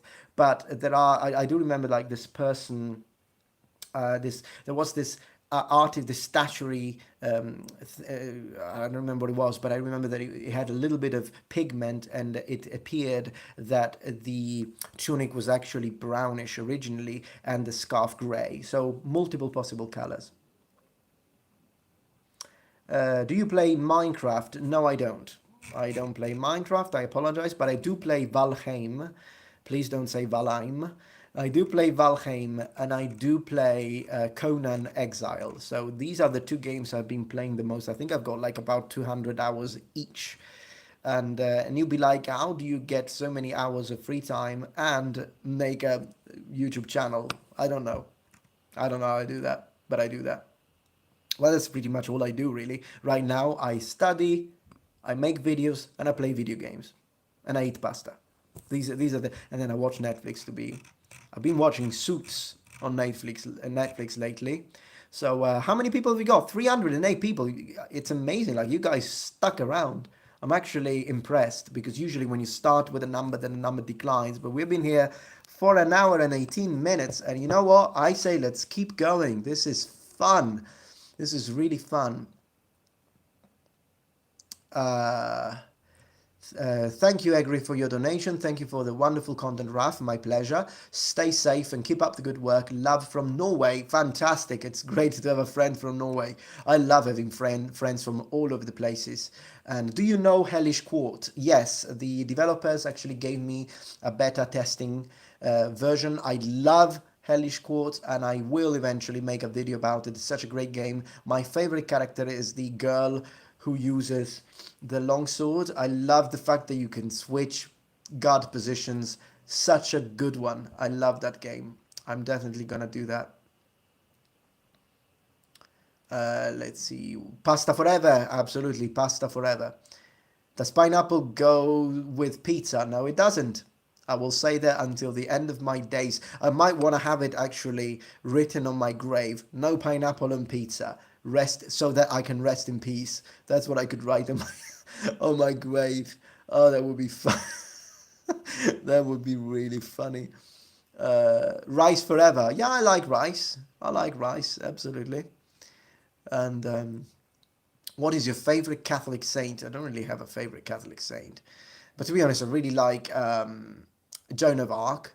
Although I don't really think, I mean, the Catholic Church sometimes is like that. I'm not hating on Catholic. I'm just saying, anyone, believe whatever you want, do whatever you want. There are always positive and negative things into everything. And it's important to be, honest about it and recognize the things. But I'm just going to say, Joan of Arc, yeah, let's burn her at the stake. Yeah, let's make her a saint. It's like, make your mind made. Anyways, Ruminoshite Kiran. 5 euros, thank you. Good evening, Raf. Thank you for the donation. I was wondering if you're considering making a video on Roman names. Oh yeah, absolutely. You just reminded me that I wanted to explain the cognomen, prenomen, nomen, because Roman names are complicated. When you say Gaius, Julius, Caesar, you're not just saying first name, second name, and surname like in modern approach. There is a complete different system because the ancient Romans made everything complicated. They're like the opposite of modern Italians. Modern Italians just want to make things simple, and then things don't work. And with the ancient Romans, they made everything complicated and everything worked. So yeah, that happened, but. Yeah, I'm making that video too. And Metatron versus Shad, who would win? You know what I think would happen? I imagine a double kill. I'll tell you why. Because so Shad, I'll be honest, Shad has more practice than me. Because he does more LARP and he practices more with his weapons than me. So I think Shad does have an edge over me. But I think it is possible that we're going to have a double kill because neither of us is an expert. So if you put me against Matt Easton, it's like, I don't know, 99% of times I'm going to die. 1% maybe he slips and I take advantage and I get, an act of God and I kill him. But if it's me against Scalagrim, I think Scalagrim has a massive advantage over me again because the guy practices a lot of HEMA and my repertoire is mostly like Kenjutsu, Kendo and a little bit of HEMA, so I'm at a disadvantage. But me versus Shad, I think Shad has a little advantage over me, but it is possible that we would kill each other. That's what I think. Or maybe no. Maybe he will one-shot me. I don't know. But I would love it because the funny thing is that I would love to do that because even if I lose, I mean, it's such an honor to duel Matt Easton, Shad, Scalagrim. It would be great. So I would still do it. I would still do it. Jacob, why are you so handsome? Thank you. I appreciate that. Do you like Morrowind? I love Morrowind. I have so many good memories of me playing The Elder Scrolls 3. It's such a good game. What I like, so my favorite is Oblivion. Second favorite is Skyrim, and third favorite is Morrowind. But that's because of the fact that Morrowind is just old, and I don't like it has more of an RPG approach to combat. So oftentimes you miss if you don't have a high enough skill because it's a dice roll. I prefer the physics-based Oblivion and Skyrim, whereby if the sword travels and hits physically the body of your opponent, it will deal damage. I prefer that. But Morrowind had the most fantastical world where you see like gigantic mushrooms instead of trees, and the transportation method are those like monstrous creatures that you go on top of them and they move you around. I mean, Morrowind is so good from that point of view. Yes, it has a better deep lore, says Ed the Wave, and I agree. It has the deepest lore, it has the strangest cities, it has the craziest places, and it really makes you feel like you're exploring an alien world, not just a fantasy world, but an alien world and a fantasy world, and that is why I love Morrowind. It's a great one. Let's see. Historical YouTube HEMA tournament for charity. I would love to do it. It's just the problem that we are all so distant that it will be so difficult to put that one off, to pull that one off. But it would be great. No fast travel in Morrowind. Very true. Very true. I mean, fast travel. I still prefer fast travel to be an option though, because in the majority of cases I tend not to use it. Like even in Skyrim, if I have to go to from I don't know from Whiterun to Markarth, I will take my horse or walk. I will do it. But other times when I can't be bothered, I will fast travel. So I'd rather still you give me an option, because games that don't really give you much of an option, like Dragon's Dogma used to be, and then they introduced the crystals, and then they made the teleport crystals more common. Sure, I hated it. Like it was fun, but the game was purposely built to go from A to B, and that takes 25 minutes of your life. And then, oh great, now you need to give the quest back, so go from B to A, and then again, new quest for you, A to B. And I've done it so many times that it becomes repetitive, particularly because there are no mounts in that game. And at one point, I'm like, I'm so glad that now they put the crystals and they are affordable, because you need a little bit of fast travel sometimes. I'm just saying, make it an option, and I will not overuse it. And so there's that. Morrowind did it right. Yeah, Morrowind did nothing wrong. Morrowind did nothing wrong. Thank you, Gregor Samson, for your donation. Is your samurai video a hint of modern masks? You didn't read my last super chat. I apologize for not reading your last super chat. The problem is that I don't think I can see it anymore. So if you can, I'm not saying to do another super chat, but maybe just I see your name, Gregor Samsa. So if I see another comment from Gregor Samsa, I will read it. A hint on modern masks, a little bit, but not too much. Like I know people have read a bit too much into it. I know that now we've got to put masks on top. I don't know if you're talking about that. But I did mention things that do pertain to modern masks as well. So the whole psychological aspect to it. So there is a little bit of modern masks into it as well. And it was a hint on the idea of it's a pilot episode. So if that video does well, and at the moment it seems like it's doing really well in terms of views, I'm going to make a video on Roman cavalry masks. And if that one does well, it becomes a series. So that's just how it is. And thank you for the donations. Wayne Garant, what are evidence, thank you for your donation, of Roman legions emblems, insignia and shield motifs? Can you recommend any literary on these symbols of legion identity? I can't think of a book right now, but I do know we do have some evidence, and we don't know that they used motifs like the Capricorn, like the eagle sometimes. There are many others. The thing is, though, that we don't know it for every single legion. There are some legions that are better documented, other legions that are less documented, and of course we don't have a lot of archaeological evidence because there aren't many shields out there. And some of the things that historians say is that there is a massive discussion between shields, whether they were actually just painted or whether it was relief. And so when you see the little, when you see the little arrow that goes like this in Roman shields, there is evidence that suggests that it wasn't just painting, but it was actually three-dimensional. So it was actually little pieces of brass or iron attached to the shield. The thing is, though, that it's difficult to really say because we don't have many Roman shields left. We have Umbo, so we have the bosses, but we don't have a lot of Roman shields left, but... yeah, I'll see if I can make a video on that because it's an interesting one. I always rewatch, by the way, my live videos like this one, because you give me a lot of interesting and good ideas for videos, and that's why some of my videos actually come from the live streams. So this does not go to waste. Everything you told me, even if it's a super chat that I've missed out, when I will rewatch the video, I will see the super chat. So again, I apologize if I didn't thank you publicly, but your super chat is never wasted, because I do read it again afterwards. So there is that.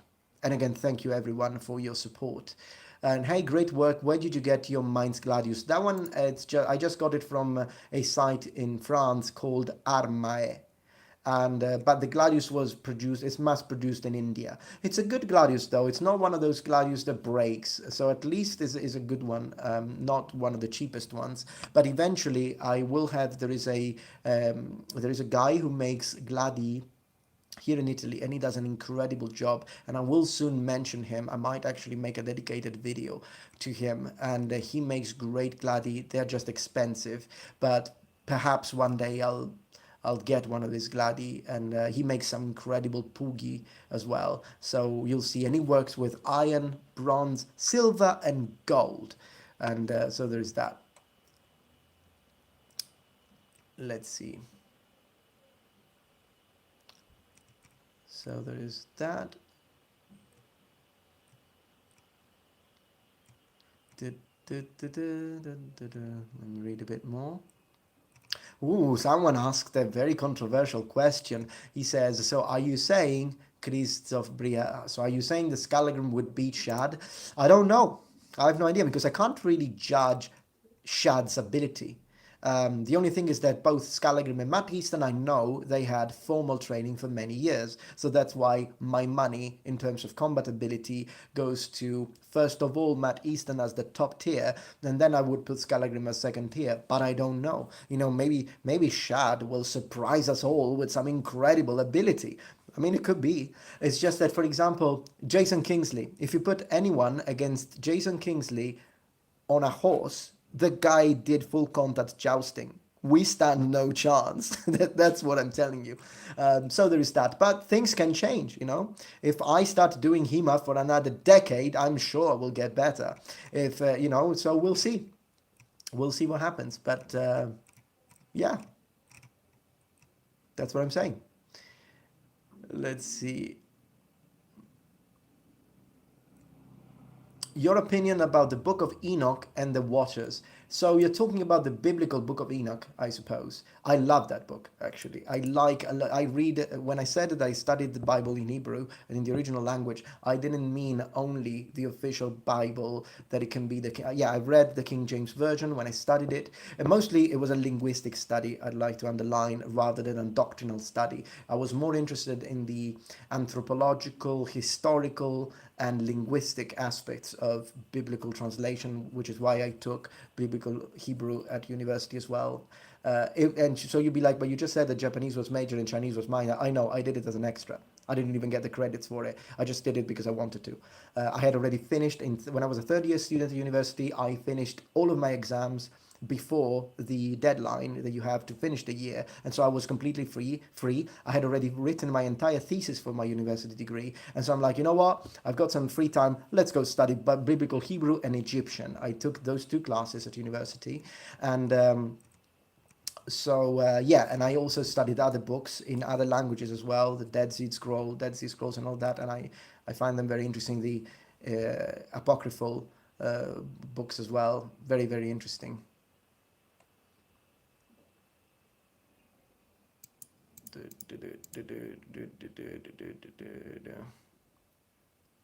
What music do you like? It depends on my mood, but usually I'm a heavy metal kind of guy, epic metal kind of guy.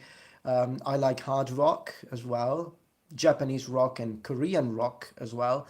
I'm for rock and metal, but sometimes I'm for classical music as well, because I did 10 years of classical piano, so I studied Chopin, Mozart, Bach, so I appreciate that too, but I have to be in the mood, if you know what I mean.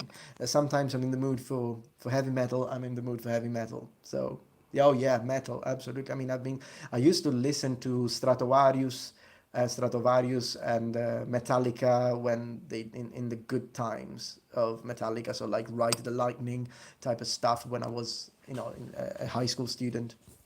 secondary school student.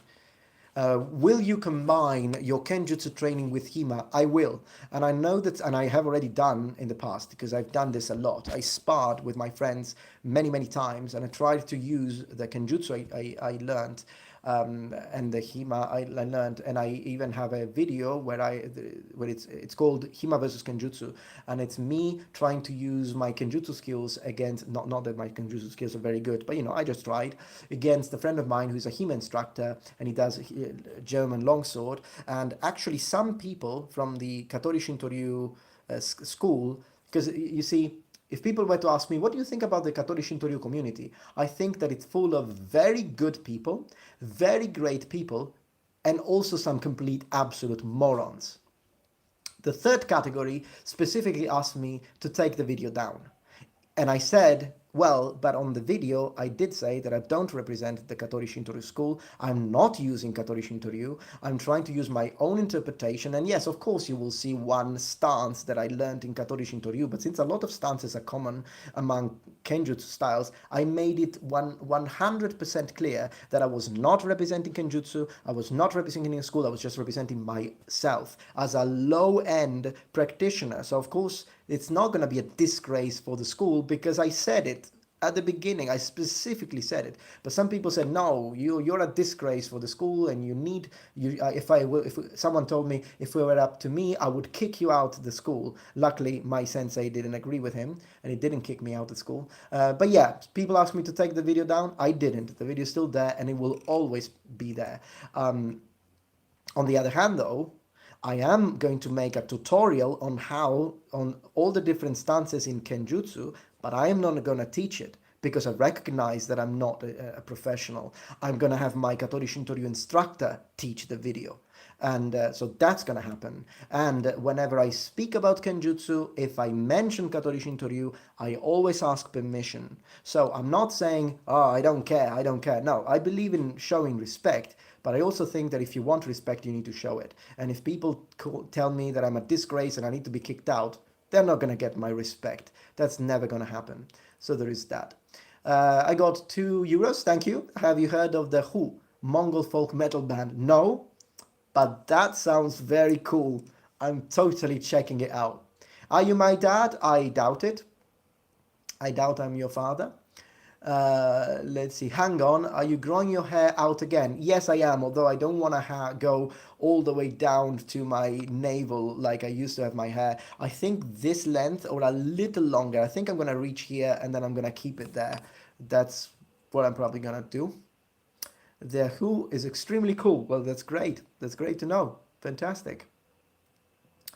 And a lot of people actually like this band, so I'm definitely going to check them out. I didn't know about them, so that's good. That's good to know.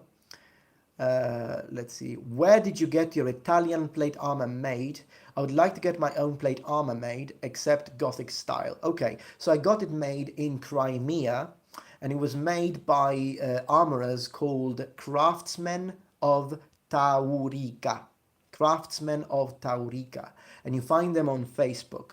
They are very good, they are very talented, but they take forever to reply to your emails. I want to be honest. So, am I endorsing them? Yes. But I need to warn you. You write them an email, they'll answer after a month. Just as long as you know that, they are great, they are not expensive, but they are very high quality, and they do make Gothic armor as well. Craftsmen of Taurica. And you can support people in Crimea, which I think they needed because of all the political situations that they get there. I think it's great that you can, support someone from there. So there's that. Will I make any video on Russian Vityas? I have no idea what that is. Warriors. Okay, so you're talking about different kinds of Russian warriors. I would love to. The thing is that I don't know anything about it, so I would have to first study it. Taurika, thank you for writing that down for me. That's fantastic. Metron has his Republican shield on hand. Oh, I do. Yeah, it's here. It's here. It's here. And it's great. And Would you consider giving Japan's most culturally significant weapons the virtually unknown outside Japan, like the Masakari, okay, and the Tsurugi, of course, the time in the spotlight they deserve? I did mention Tsurugi on my, I never really spoke about Masakari, but I did mention Tsurugi on my video dedicated to Japanese Iron Age warriors, so pre-samurai. But absolutely, yeah. I mean, you know, Japanese straight sword and double-edged and all of that. I mention it every now and then, but I believe I should start doing that a bit more often. Absolutely. And we'll have to see. What is this stream about? It's about you, Noble One. So anything you want to ask, I'm going to answer. I will eventually make themed streams. I'm just kind of new to streams anyways, so I will one day make a theme stream. But at the end of the day, I like answering your questions anyway. So even if we do one stream and we want to talk about pasta, I'm still going to answer your questions anyways. Oh, great question. What is your opinion on winged hussars? Dren the Heck says. Do you think they're Polish, Lithuanians, belong to the Commonwealth, and just your general thoughts on them?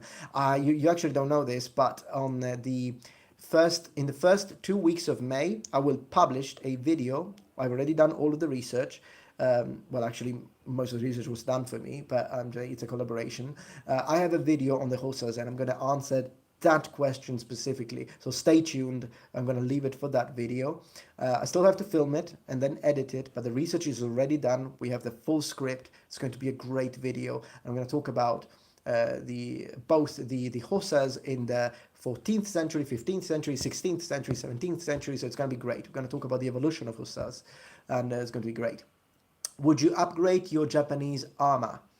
Mr. Nakamura asks a very good question.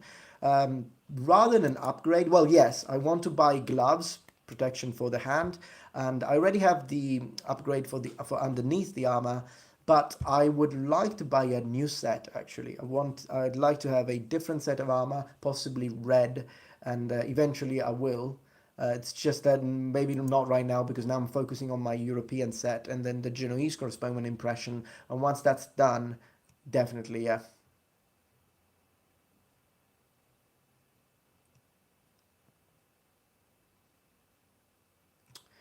Question: why is Scipio Africanus so unknown for the public? Public knows Hannibal and Caesar, but very few know Scipio. Why? My theory is that it's because he wasn't so active in politics. Well, it's possible, but I have to say, I don't know. I mean, I don't know where you're from, but in Italy, everyone knows Scipio. It's just that people know him with the Italian version, Scipione l'Africano.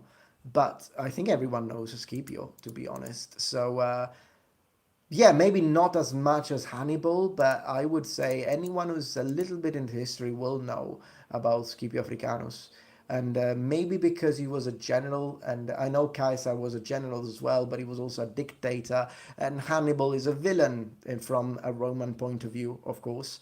He isn't a villain in reality, but he's a villain from a Roman point of view, and villains always get a lot of credit. It's like people know Darth Vader for the same reason. When you portray someone as a villain, then it gets more popularity.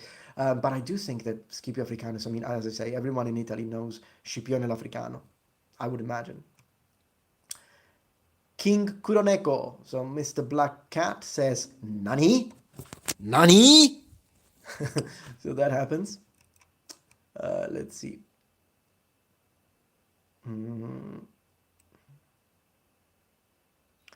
Let's see. Why did most Romance languages drop noun adjective declensions? Because Romance languages derive from spoken, rustic, rural speech, which is easier. Educated speech is, well, not always though, because for example, Italian, for example, we don't say, just to say one thing, I know it's not exactly what you're saying, but I'm still talking about a suffix.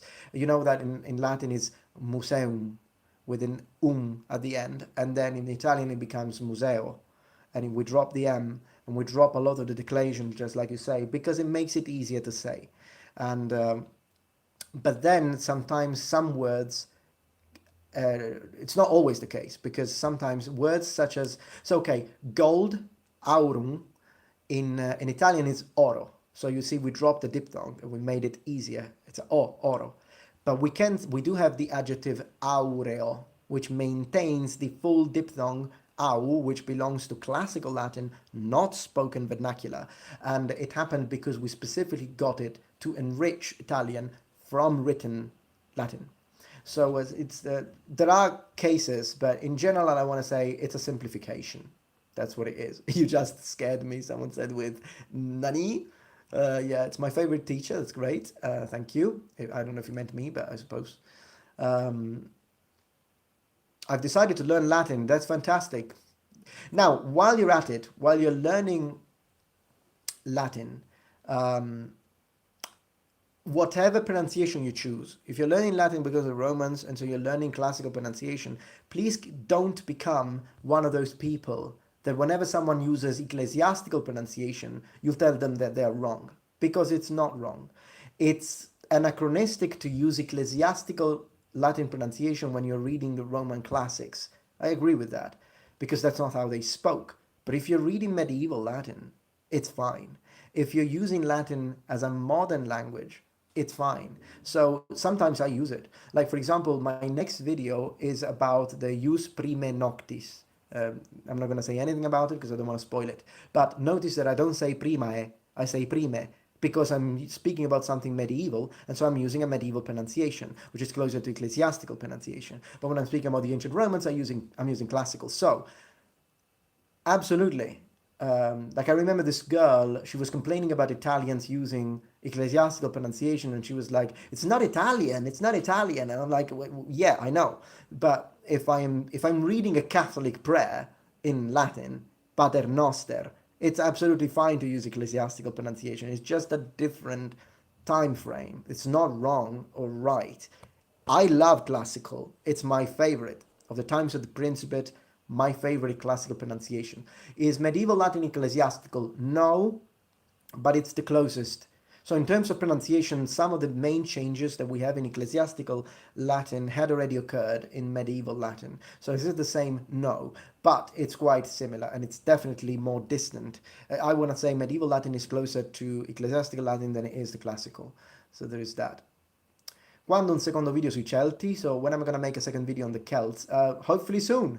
Yeah, that video did well, so it justifies another video. So definitely, definitely. And again, I'd like to say thank you to all of those who have donated today, and I apologize if I haven't seen any donation. I'm still grateful, and your donation will be put to good use. So, and I will see the donation and the name and everything and the question after when I rewatch the video, which will happen probably tomorrow. It's usually something I do on a Sunday. Do you think we'll ever figure out how to speak Etruscan? Yeah, maybe. I mean, the same question could have been posed to people talking about the hieroglyphs, Egyptian hieroglyphs. If you ask that question, will we ever figure out how to read and interpret hieroglyphs before the discovery of the Rosetta Stone? I think the right answer would have been maybe. We'll see. It depends on what we find. If we find something like that, absolutely.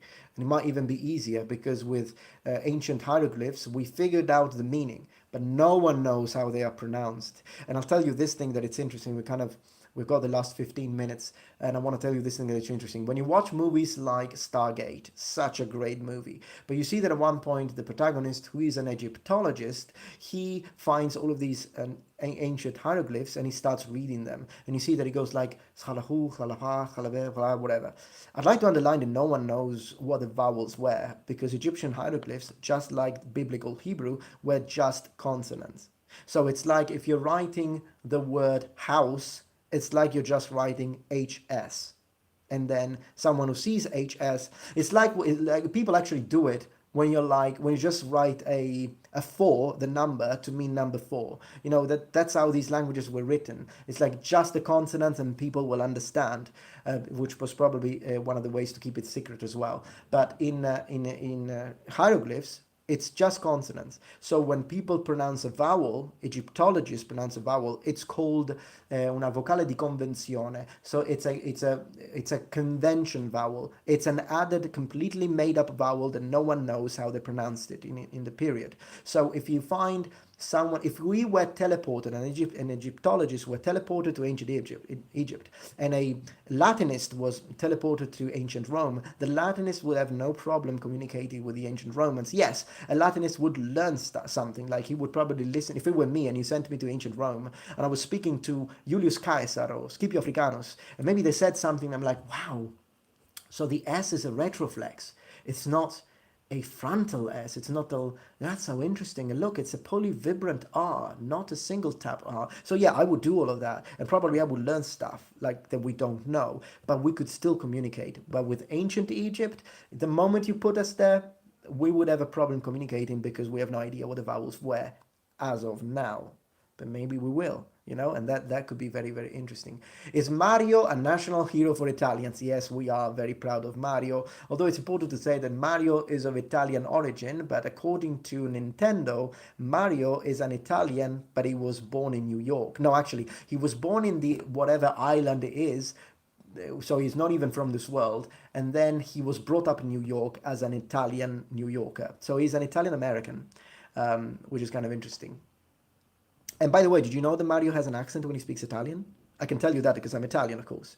So when you play Nintendo 64, Mario 64, if you stay still and you do nothing, eventually Mario will start getting bored. And then he sits down and then he falls asleep. After he falls asleep, he starts dreaming. And when he dreams of pasta. And he says something in Italian. He says, ah, spaghetti, ah, ravioli, mamma mia. And when he does that, he has an accent. He doesn't sound like an Italian. He sounds like, because he says spaghetti, he doesn't say spaghetti like we say in Italian. So Mario has an accent when he speaks Italian. So he knows Italian, but he probably learned it from his like parents who were Italians, but he does have an accent when he speaks. I thought that could be an interesting piece of trivia for you. Yoshi Island. Yeah, Mario's from Yoshi Island. Yoshi Island. I love Mario World, by the way. You know what? When we finish this, I'm going to play my Nintendo Switch. I'm going to play some Mario World, because that one is... is it like Mario 4? Is that supposed to be Mario 4? I think it came out after Super Mario World for Super Nintendo. I think it came after Super Mario 3 for Nintendo, if I'm right. Well, sorry, Karen, for not seeing your intelligent question, but I'm not doing it on purpose. There are a lot of questions here, not on purpose. I'm going to try to see if I can... let's go back. Japanese student graduate here. Hello, Kirill, and thank you for your donation. Notice me, senpai. I just noticed you. You should visit Bulgaria someday. I'll see what I can do. Do they say Bulgaria in katakana Japanese? Probably, I don't know. We have many ancient Thracian, Greek, Roman, and medieval ruins. Oh yeah, I love ruins. Have you ever seen Vinland Saga? Thank you for the donation. I haven't, but I've watched the video Scalagrim made about it. I should totally watch that anime. I'll probably watch it in Japanese though. That would be more interesting. Talking about Japanese, any Japanese here? Is there any Japanese watching this right now? Thoughts on Sabaton? Sabaton, you mean like the armor for the feet? They're interesting, but since some knights didn't use them, I might be of that situation. Might be. I think for my full plate, I'm going to go all the way down to the greaves, but I might skip the Sabatons. I'll see. Well, I'll have to see. The Mario is Mafia rant was legendary. Thank you so much. Yeah, that was a funny one. That was a funny one. Much respect from Ukraine. Thank you so much. And any one of you, if you wrote a comment and I didn't see it, write it again. Eventually, I suppose I might see it. Yoshi Island is full of Sicilians. Maybe, yeah. Maybe.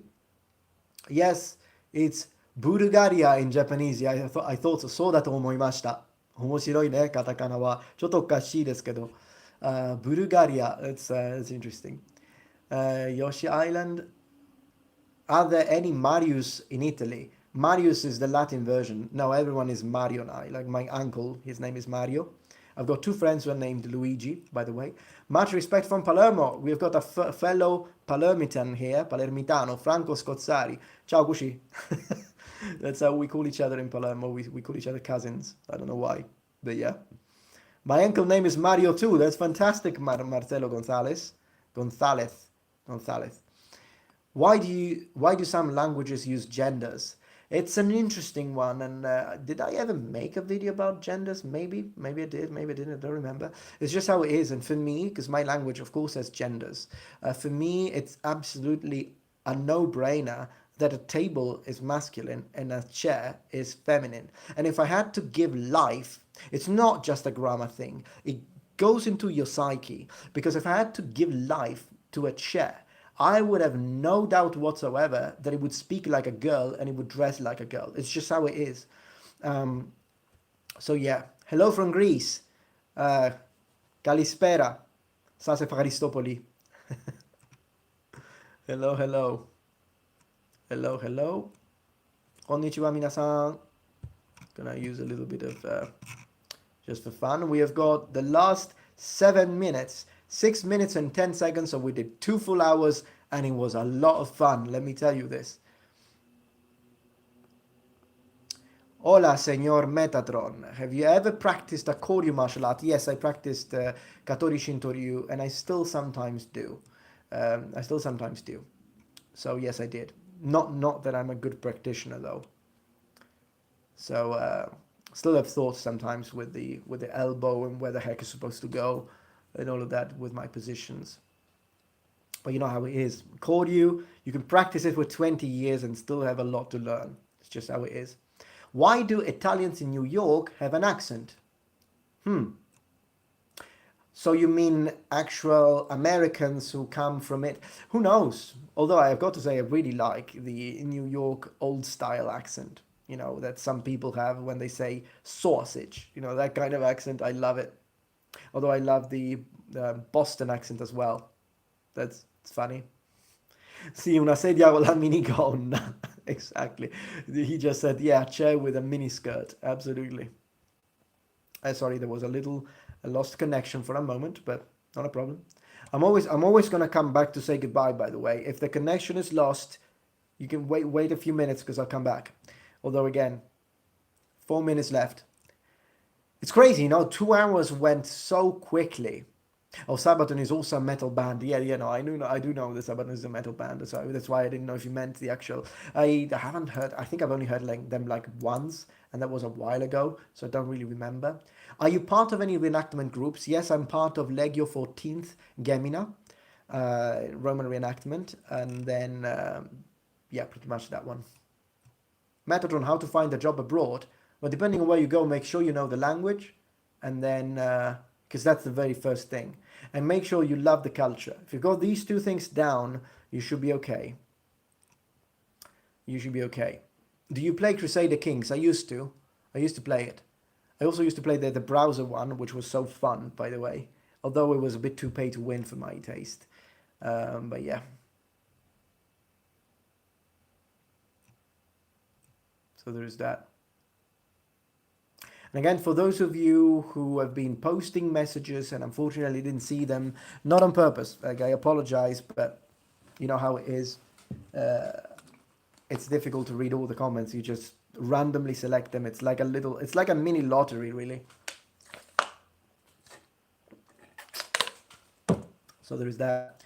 Even my girlfriend the other day told me, oh, by the way, I wrote you a comment, you didn't see it. Like, it's just how it is. I'm like, oh, sorry, love. So that happens. Would you consider doing more videos of translating the Bible from Hebrew? It was very interesting to hear the details. Yeah, I would like to. It's just that language videos haven't been doing very well on my channel, so that's why I've decided to. I probably will make the occasional language video, but I think I'm going to move some of the main language content on Patreon, and that's not because I want to put it behind a paywall, but it's simply because, you know, I'm not going to say like, oh, you have to give me a lot of money. Like, you access Patreon even with $1, $5, whatever. It's something that anyone can do, and I'm thinking that it's easier for me when my supporters on Patreon tell me, hey, I'd really like you to speak about this, and I can do it because Patreon literally makes me, it allows me to make something because it doesn't have to get the views in order for me to get the revenue from it like YouTube. So yeah, possibly I will make the occasional language video, just like I made a whole video in Latin recently. But as you can see, the video in Latin kind of capped at 21,000 views, which it's fun, but you know, then I made a video on the gladiator helmets on Roman legionaries, and it's already at 120,000 views. So you understand why I need to give priority to some videos. I do still make the occasional video just for fun or just because you asked me, but I can't just make too many videos that you yourselves don't click, or you meaning the majority, because I need to make sure that I entertain you. That's the thing. And so yeah, there is that.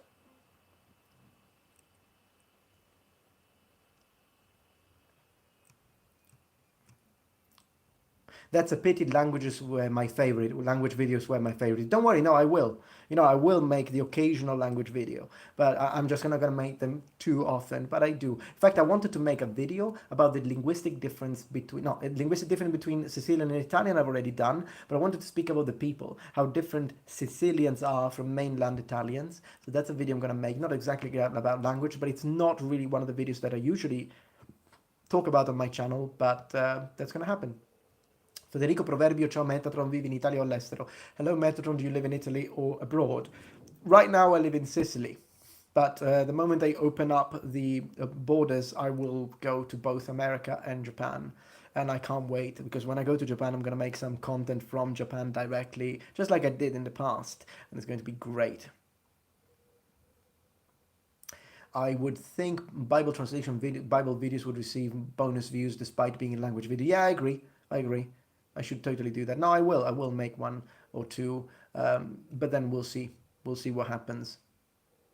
At the end of the day, YouTube is a business.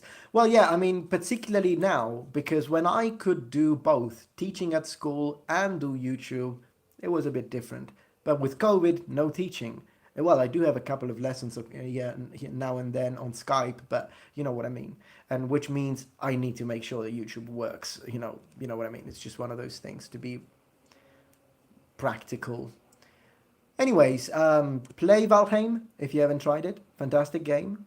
It's 2 hours already, 2 on the clock. I appreciate all of you for joining in. We have had a solid 300 people throughout the entirety of the stream, which is fantastic. I will see you again for a streaming on the 15th of May at the same time. So 1 p.m. Central Time, 8 p.m. Italian Time, 7 p.m. UK. And don't miss it. It was a lot of fun. I thank everyone for the donations and for your great questions. You've been really, really fun, a fun audience. It's really easy to do that. I appreciate your pronunciation of Valheim. Yeah, I studied that one. I researched it. I'm like, this is Old Norse, so let's check it out. And it's Valheim. So thank you. Thank you for being here. Thank you for being awesome. Thank you, Midora, for calling me awesome. I appreciate that. And it was a fun stream, I think. I will see you on Monday for my next upload, hopefully. Either Monday or Wednesday, I think it's going to be Monday. And thank you so much for your support and for all your help during my videos and streaming. Thank you for watching. Ciao, ciao. Goodbye. Ciao, ciao, ciao.